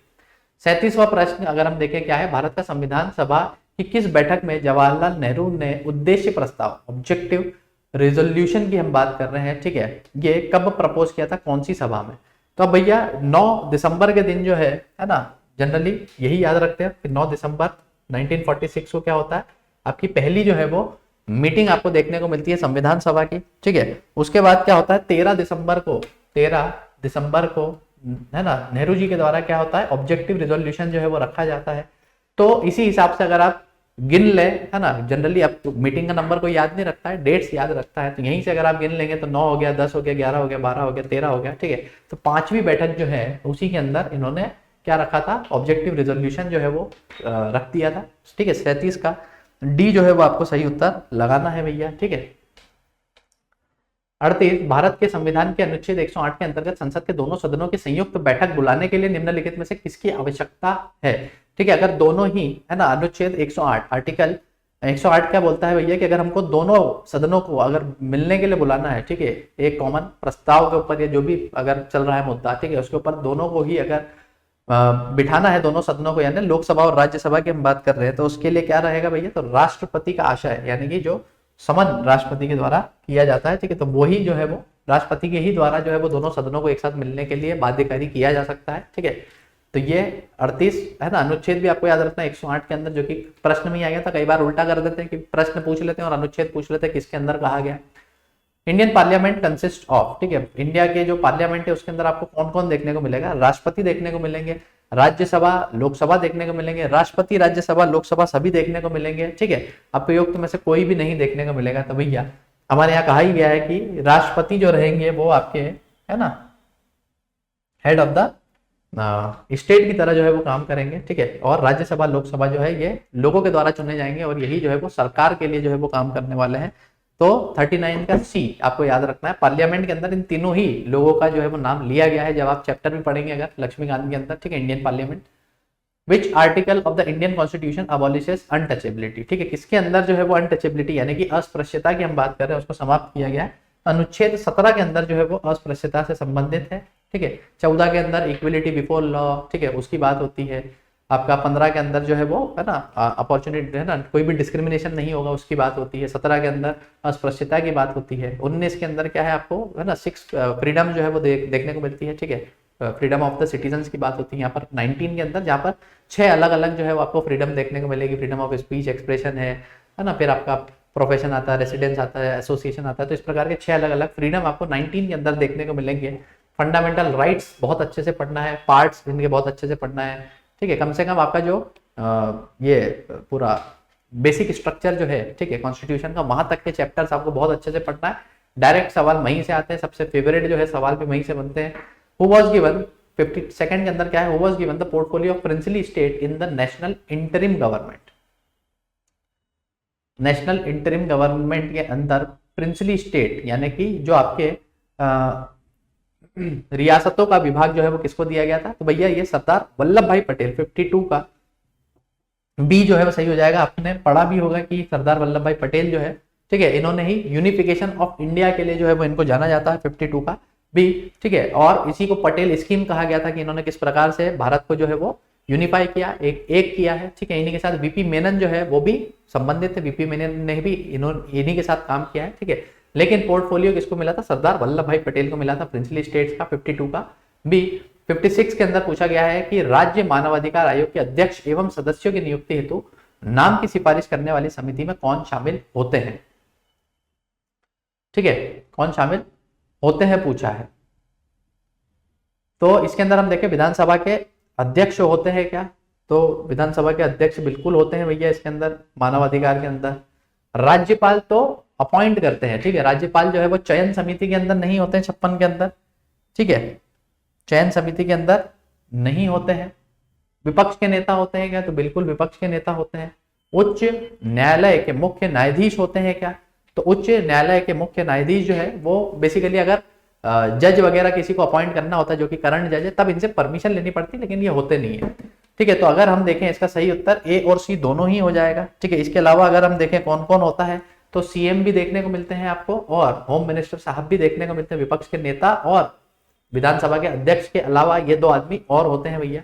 ठीक है, तो ये आपको याद रखना है। 56 का ए और सी दोनों ही सही उत्तर है। आगे चले, और 1993 के अंदर ये अधिनियम आया था। ये पहले 2019 तक अधिनियम पढ़ाए जाते थे, अब बाद में जो है अधिनियम हटा दिए गए। लेकिन आप देख सकते हैं सवाल आ रहे हैं, क्यों आ रहे हैं, क्योंकि आपका देखा होगा आपने जो आपका मानवाधिकार आयोग है, ठीक है, आयोग वाली लिस्ट में अब उसका नाम आ गया है, तो इसलिए भी आपको पढ़ना तो तब भी पड़ेगा। ठीक है, chief election commissioner of the state is appointed by, जो चीफ इलेक्शन कमिश्नर स्टेट के जो होते हैं वो किसके द्वारा अपॉइंट किए जाते हैं। ठीक है, तो ये प्रश्न अगर आप देखेंगे कि राज्यपाल लिखा है, राष्ट्रपति लिखा है, उच्च न्यायालय के मुख्य न्यायाधीश लिखा है, गृह मंत्री लिखा है। ठीक है, तो ये बेसिकली एक डिस्प्यूटेड क्वेश्चन था। क्यों, क्योंकि राज्य में कोई भी ऐसा चीफ इलेक्शन कमिश्नर नामक पद होता ही नहीं है। हमारे यहाँ पर राज्य के अंदर सिर्फ आपको एक इलेक्शन कमिश्नर जो है वो देखने को मिलेगा, क्योंकि एक ही मेंबर। अब एक ही आदमी को आप चीफ बोलेंगे कि आप उसको मेंबर बोलेंगे, ये नहीं समझ आता है। ठीक है, तो इसलिए त्रुटि मतलब लग रही थी। ठीक है, कंफ्यूजन बहुत सारा था, तो इसको प्रश्न को जो है वो डिलीट कर दिया गया है भैया। ठीक है, तो ये आपको देखना है। वैसे किया किसके द्वारा जाता है, अपॉइंट किया जाता है राज्यपाल के द्वारा। ठीक है, जो लोग राज्यपाल लगा के आएंगे उनका भी उत्तर सही रहेगा, लेकिन चीफ इलेक्शन कमिश्नर जो वर्ड है, ठीक है, उसी के कारण इसको हटा दिया गया, क्योंकि चीफ इलेक्शन कमिश्नर सिर्फ भारत के चुनाव आयोग में देखने को मिलता है, क्योंकि वहां पे 3 मेंबर है। ठीक है, एक चीफ होता है और 2 इलेक्शन कमिश्नर्स होते हैं। वैसे स्टेट के अंदर आपको सिर्फ स्टेट इलेक्शन कमिश्नर देखने को मिलेगा, chief election commissioner of the state जैसा कोई पद नहीं होता है। आगे चले 57 के बाद 58, निम्नलिखित कथनों पर विचार करना है।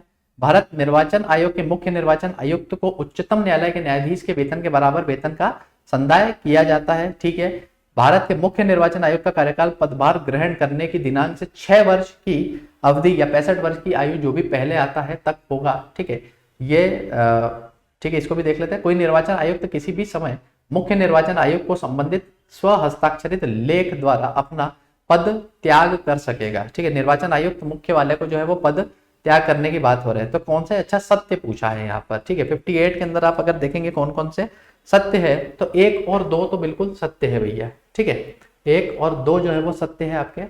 तीसरा वाला जो है, ठीक है, वो किसको प्रेसिडेंट ने अपॉइंट किया है, तो प्रेसिडेंट को ही जो है वो अपना रेजिग्नेशन जो है वो दे सकते हैं, इसके अलावा जो है वो नहीं दे सकते। तो बी जो है वो इसका सही उत्तर हो जाएगा। ठीक है, जो आपका 58 है, यहाँ पर बिल्कुल सही बात है कि भैया इनका मुख्य न्यायाधीश के जो उच्चतम न्यायालय के जो न्यायाधीश होते हैं, ठीक है, उनके वेतन के बराबर रहेगा। 6 वर्ष या 65 वर्ष तक का इनका कार्यकाल रहेगा। और आपका जो है वो स्व हस्ताक्षरित लेख यानी कि रेजिग्नेशन जो है वो किसको देंगे, प्रेसिडेंट को देंगे, रादर देन जो चीफ इलेक्शन कमिश्नर है उसको नहीं देंगे।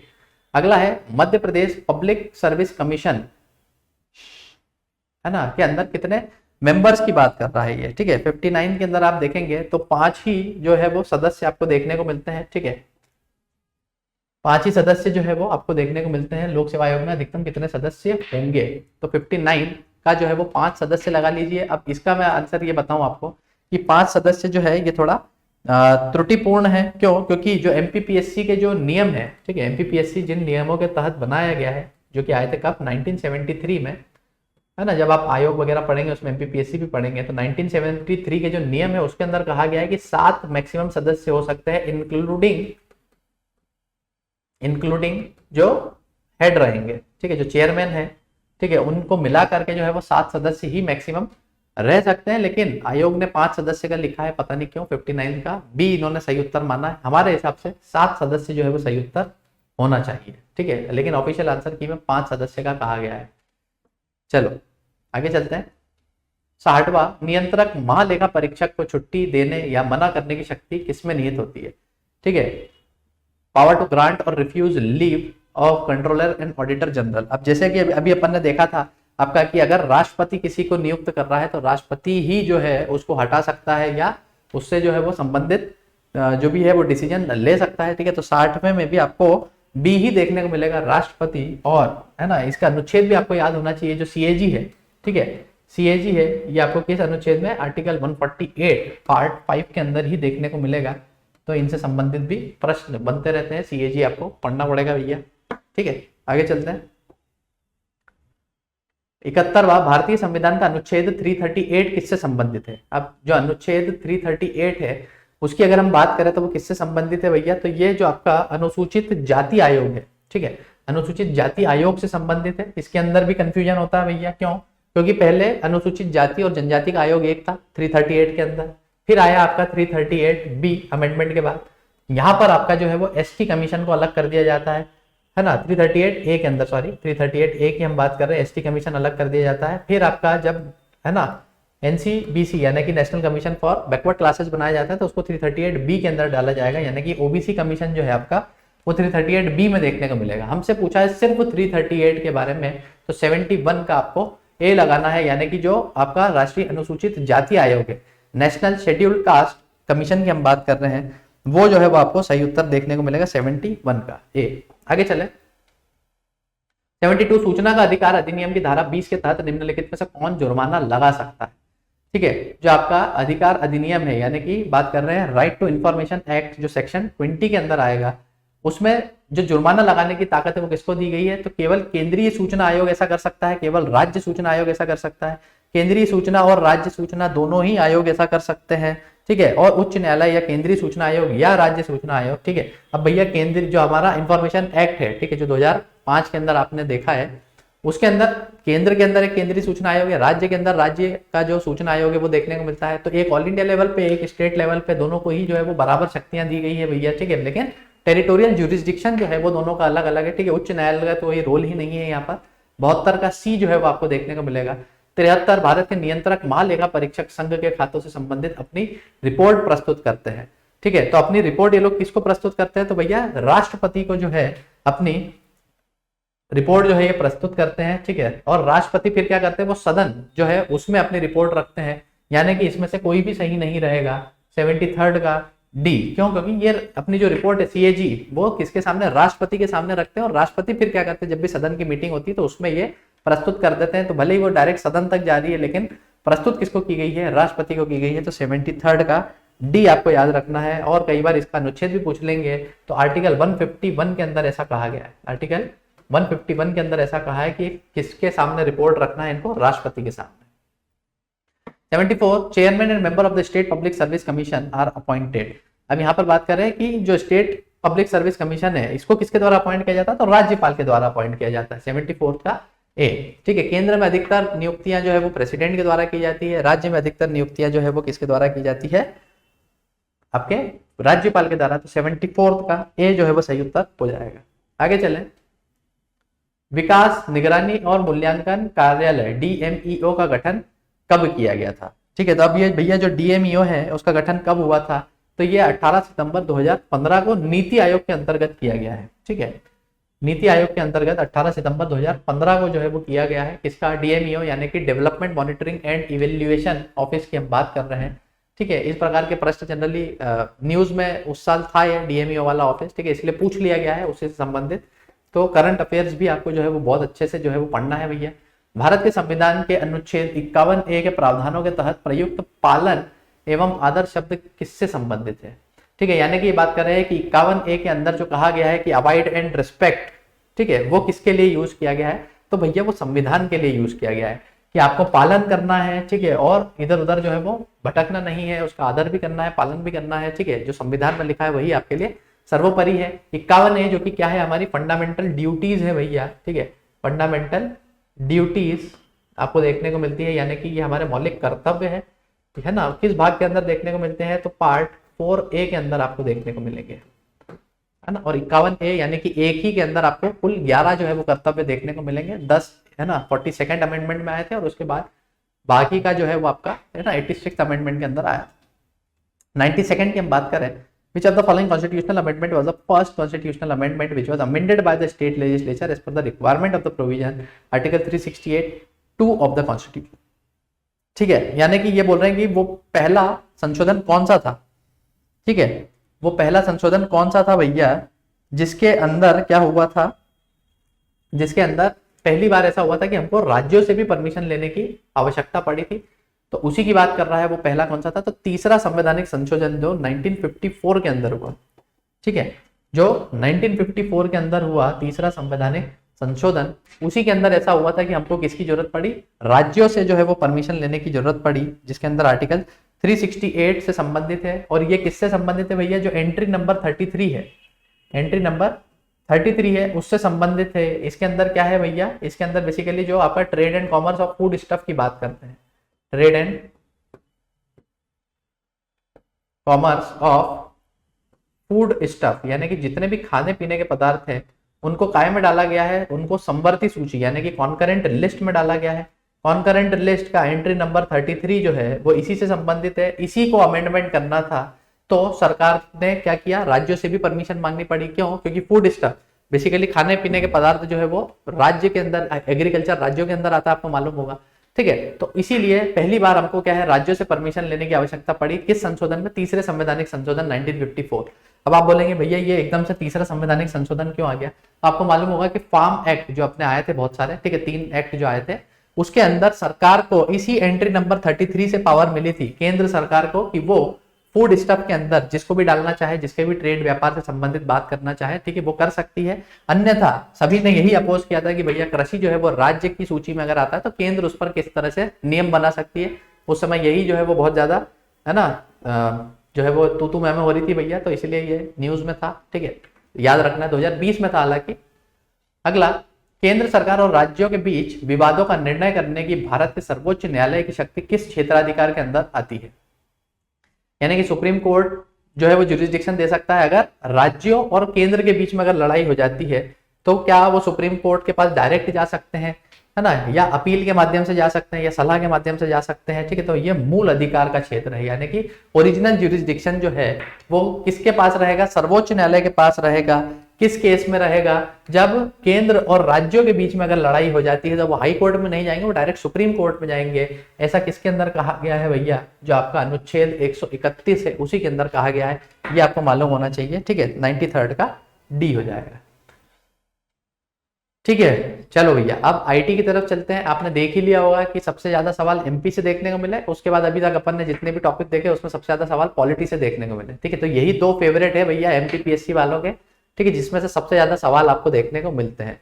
और उसमें भी एमपी में अपन ने देखा था जिसमें सबसे खराब प्रकार के सवाल आते हैं वो राज्यपालों से संबंधित या मुख्यमंत्रियों से संबंधित सवाल वो पूछ लेते हैं, जिससे कि बच्चा 100 में से 100 ना लाए, है ना। इसीलिए हर टॉपिक के अंदर या हर सेगमेंट के अंदर एक दो प्रश्न ऐसे डाले जाते हैं कि 100 में से 100 कोई ना मार ले, ठीक है। बाकी सब जो है वो 80-70 मतलब 70-75 के आसपास सवाल सभी से बन जाए, इस प्रकार की ही कोशिश होती है भैया, ठीक है।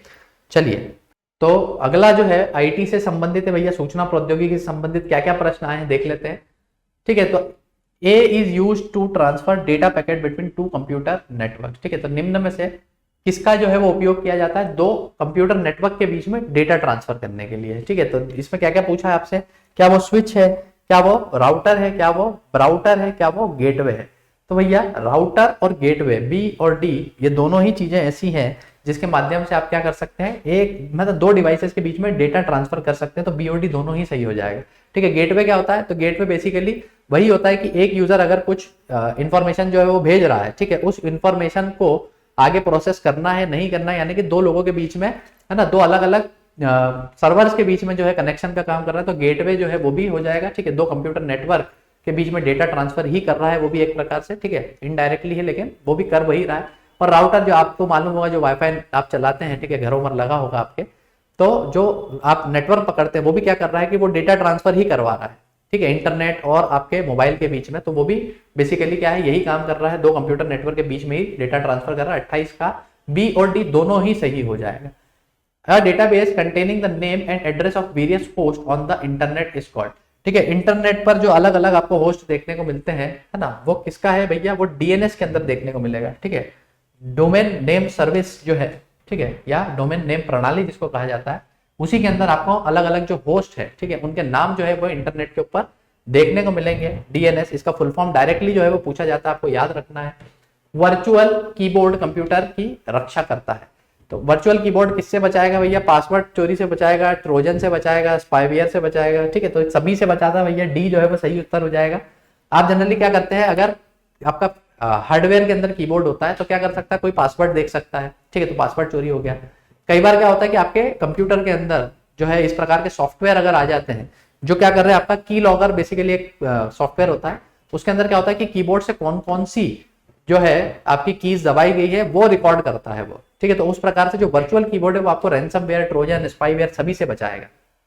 तो 61 का डी जो है वो सही आंसर हो जाएगा आपका, ठीक है। ट्रोजन बेसिकली क्या होता है, अगर आपने वो है ना देखा होगा कि जहां पर बहरूपिये जो है वो बन करके चले जाते हैं, मेरे को मूवी का नाम याद नहीं आ रहा है, ठीक है, जहां पर अकीलीज होता है, ठीक है, तो वो क्या करते हैं ये लोग, ग्रीस के अंदर जो है लड़ाई होती है, तो क्या एक ट्रोजन हॉर्स के अंदर जो है वो छुप करके दुश्मन दोस्त के जो है मतलब जो अपना दुश्मन होता है उसके एरिया तक पहुंच जाता है, तो उसको वहीं से ट्रोजन लिया गया कि आपको दिखता कुछ और है लेकिन वो असल में होता कुछ और है, ठीक है। हो सकता है आपके कंप्यूटर के अंदर फेसबुक नाम से कोई आपको अपने लिंक सेव कर रखे लेकिन वो ओरिजिनल फेसबुक की ना वो किसी और की हो, ठीक है। तो इस प्रकार के ट्रोजन प्रोग्राम्स भी आपको देखने को मिलते हैं। स्पाईवेयर के अंदर भी वही होता है कि इस प्रकार के सॉफ्टवेयर आप कई बार इंस्टॉल कर लेते हैं जो आपकी पूरी खुफिया जानकारी जो है वो स्टोर कर रहे हैं।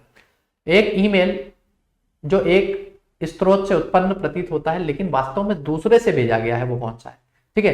अब ये जितनी भी टर्मिनोलॉजीज आप यहाँ देख रहे हैं इनमें बहुत कंफ्यूजन होता है और इससे प्रश्न बनते ही बनते हैं, ठीक है, क्योंकि सब में जो है वो ज्यादा करके आपको अंतर देखने को नहीं मिलेगा, ठीक है। तो यहाँ पर ये बोल रहा है कि जो कि ऐसा ईमेल जो कि एक्चुअली सेंट है किसी दूसरे सोर्स से लेकिन आपको लग रहा है कि ये जो है वो किसी अन्य सोर्स से आया है, ठीक है, तो इसको बोला जाता है स्पूफिंग करी जा रही है, ठीक है। स्पूफिंग आपने देखा होगा कि मूवीज के भी बहुत सारे लोग यूट्यूब पे स्पूफ बना के डालते हैं, ठीक है, जिसमें स्टोरी जो है वो अपने मन से बदल देते हैं, ठीक है। तो इसी को 62 के अंदर आपका जो है वो आपको जो है वो स्पूफिंग देखने को मिलेगा, ठीक है।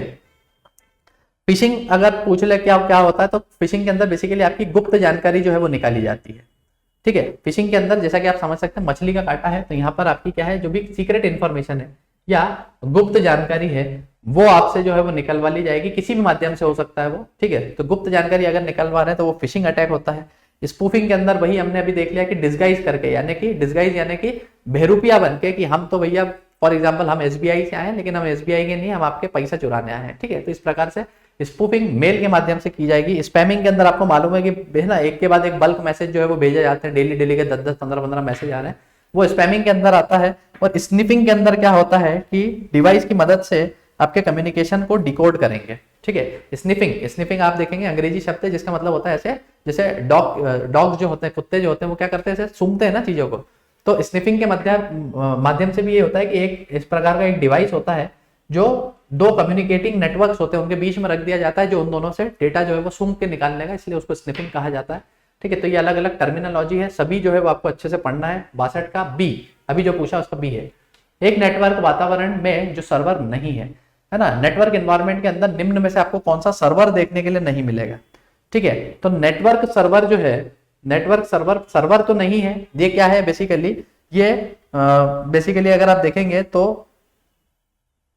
एक हाई एंड डिवाइस होता है। ठीक है, नेटवर्क सर्वर जो होता है ये क्या है, एक हाई एंड का डिवाइस है। 63 का डी हाई एंड डिवाइस है, यानी कि क्या है, आप बेसिकली देख सकते हैं जो आपने सुपर कंप्यूटर्स वगैरह देखे होंगे ना, तो उस प्रकार का डिवाइस आप इसको समझ सकते हैं। उसी को नेटवर्क सर्वर बोल दिया जाता है, जहां पर जिसके माध्यम से नेटवर्क जो है वो स्थापित करने में आपको मदद करेंगे, लेकिन वो बेसिकली क्या है, वो सर्वर नहीं है।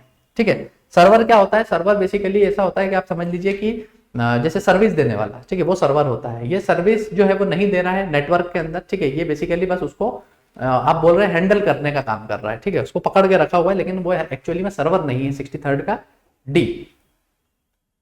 64 एक सामान्य नेटवर्क टोपोलॉजी नहीं है। ठीक है, अब नेटवर्क टोपोलॉजी क्या होती है भैया।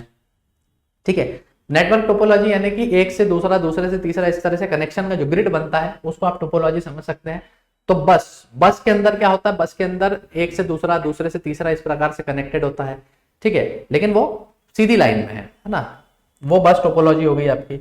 अगला अगर आप देखेंगे है ना, तो बस के अंदर क्या होता है, ये भी कनेक्टेड है, ये भी कनेक्टेड है, ये भी कनेक्टेड है, एक प्रकार से आप ब्रांच टाइप का देख सकते हैं। स्टार के अंदर क्या होता है, एक ही पॉइंट होता है, उससे सब कनेक्टेड होते हैं। ठीक है, एक ही पॉइंट से सब कनेक्टेड होते हैं, तो वो ऐसा स्टार नेटवर्क बनता है। रिंग के अंदर क्या होता है, एक इससे कनेक्टेड है, एक इससे कनेक्टेड है, एक इससे कनेक्टेड है, एक इससे कनेक्टेड है, तो इस प्रकार से रिंग बन जाती है। और ग्रिड के अंदर क्या होता है, तो इस प्रकार से ग्रिड जो बनती है आपकी भारी भरकम है ना, ऐसे क्रिस क्रॉस बना दीजिए। तो ये आम प्रणाली में नहीं आएगा, आम प्रणाली में ये आती है तीन चीजें। ठीक है, ये थोड़ी कॉम्प्लेक्स हो जाती है भैया। तो हमसे पूछा है कि not a common type of network topology. ठीक है, तो 64 का डी जो है वो सही उत्तर हो जाएगा आपका। नेटवर्क टोपोलॉजी का कॉमन टाइप कौन सा नहीं है। ठीक है भैया, तो ये आपका आईटी से संबंधित हमने प्रश्न देख लिए। अब एक आपको जो है वो फिलोसॉफी से संबंधित भी देखने को मिलेगा। एक ही सवाल आया था दर्शन शास्त्र से, उसको भी देख लेते हैं फटाफट से। ठीक है, सत्य न्याय संगत विश्वास को प्रायः क्या कहा जाता है।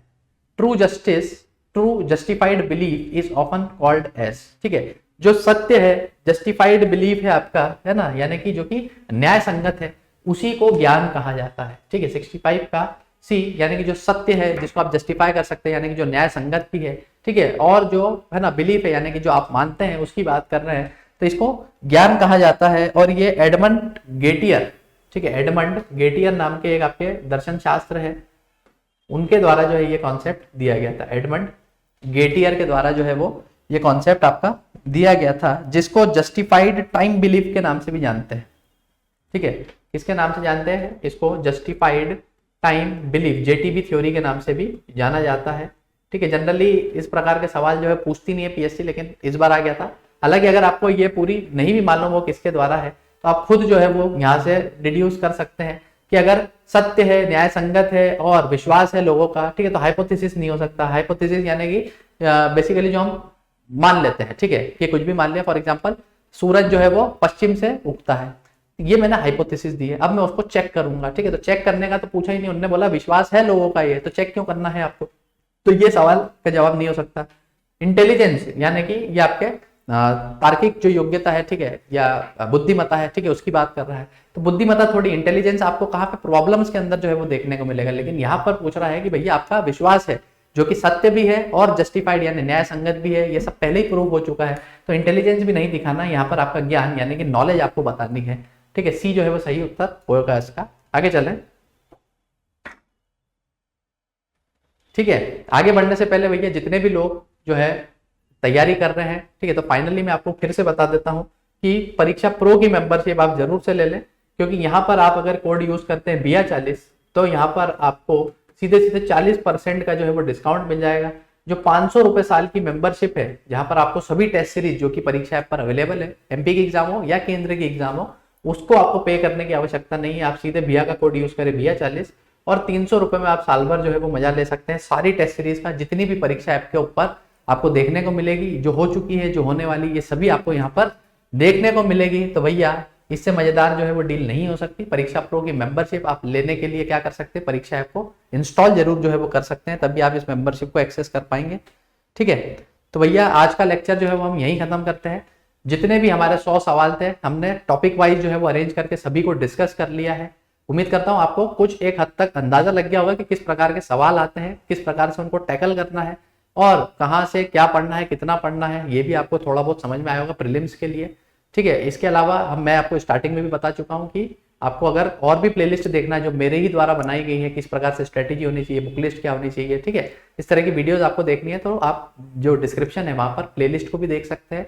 फिर मुलाकात करेंगे अन्य किसी लेक्चर में, तब तक के लिए जय हिंद।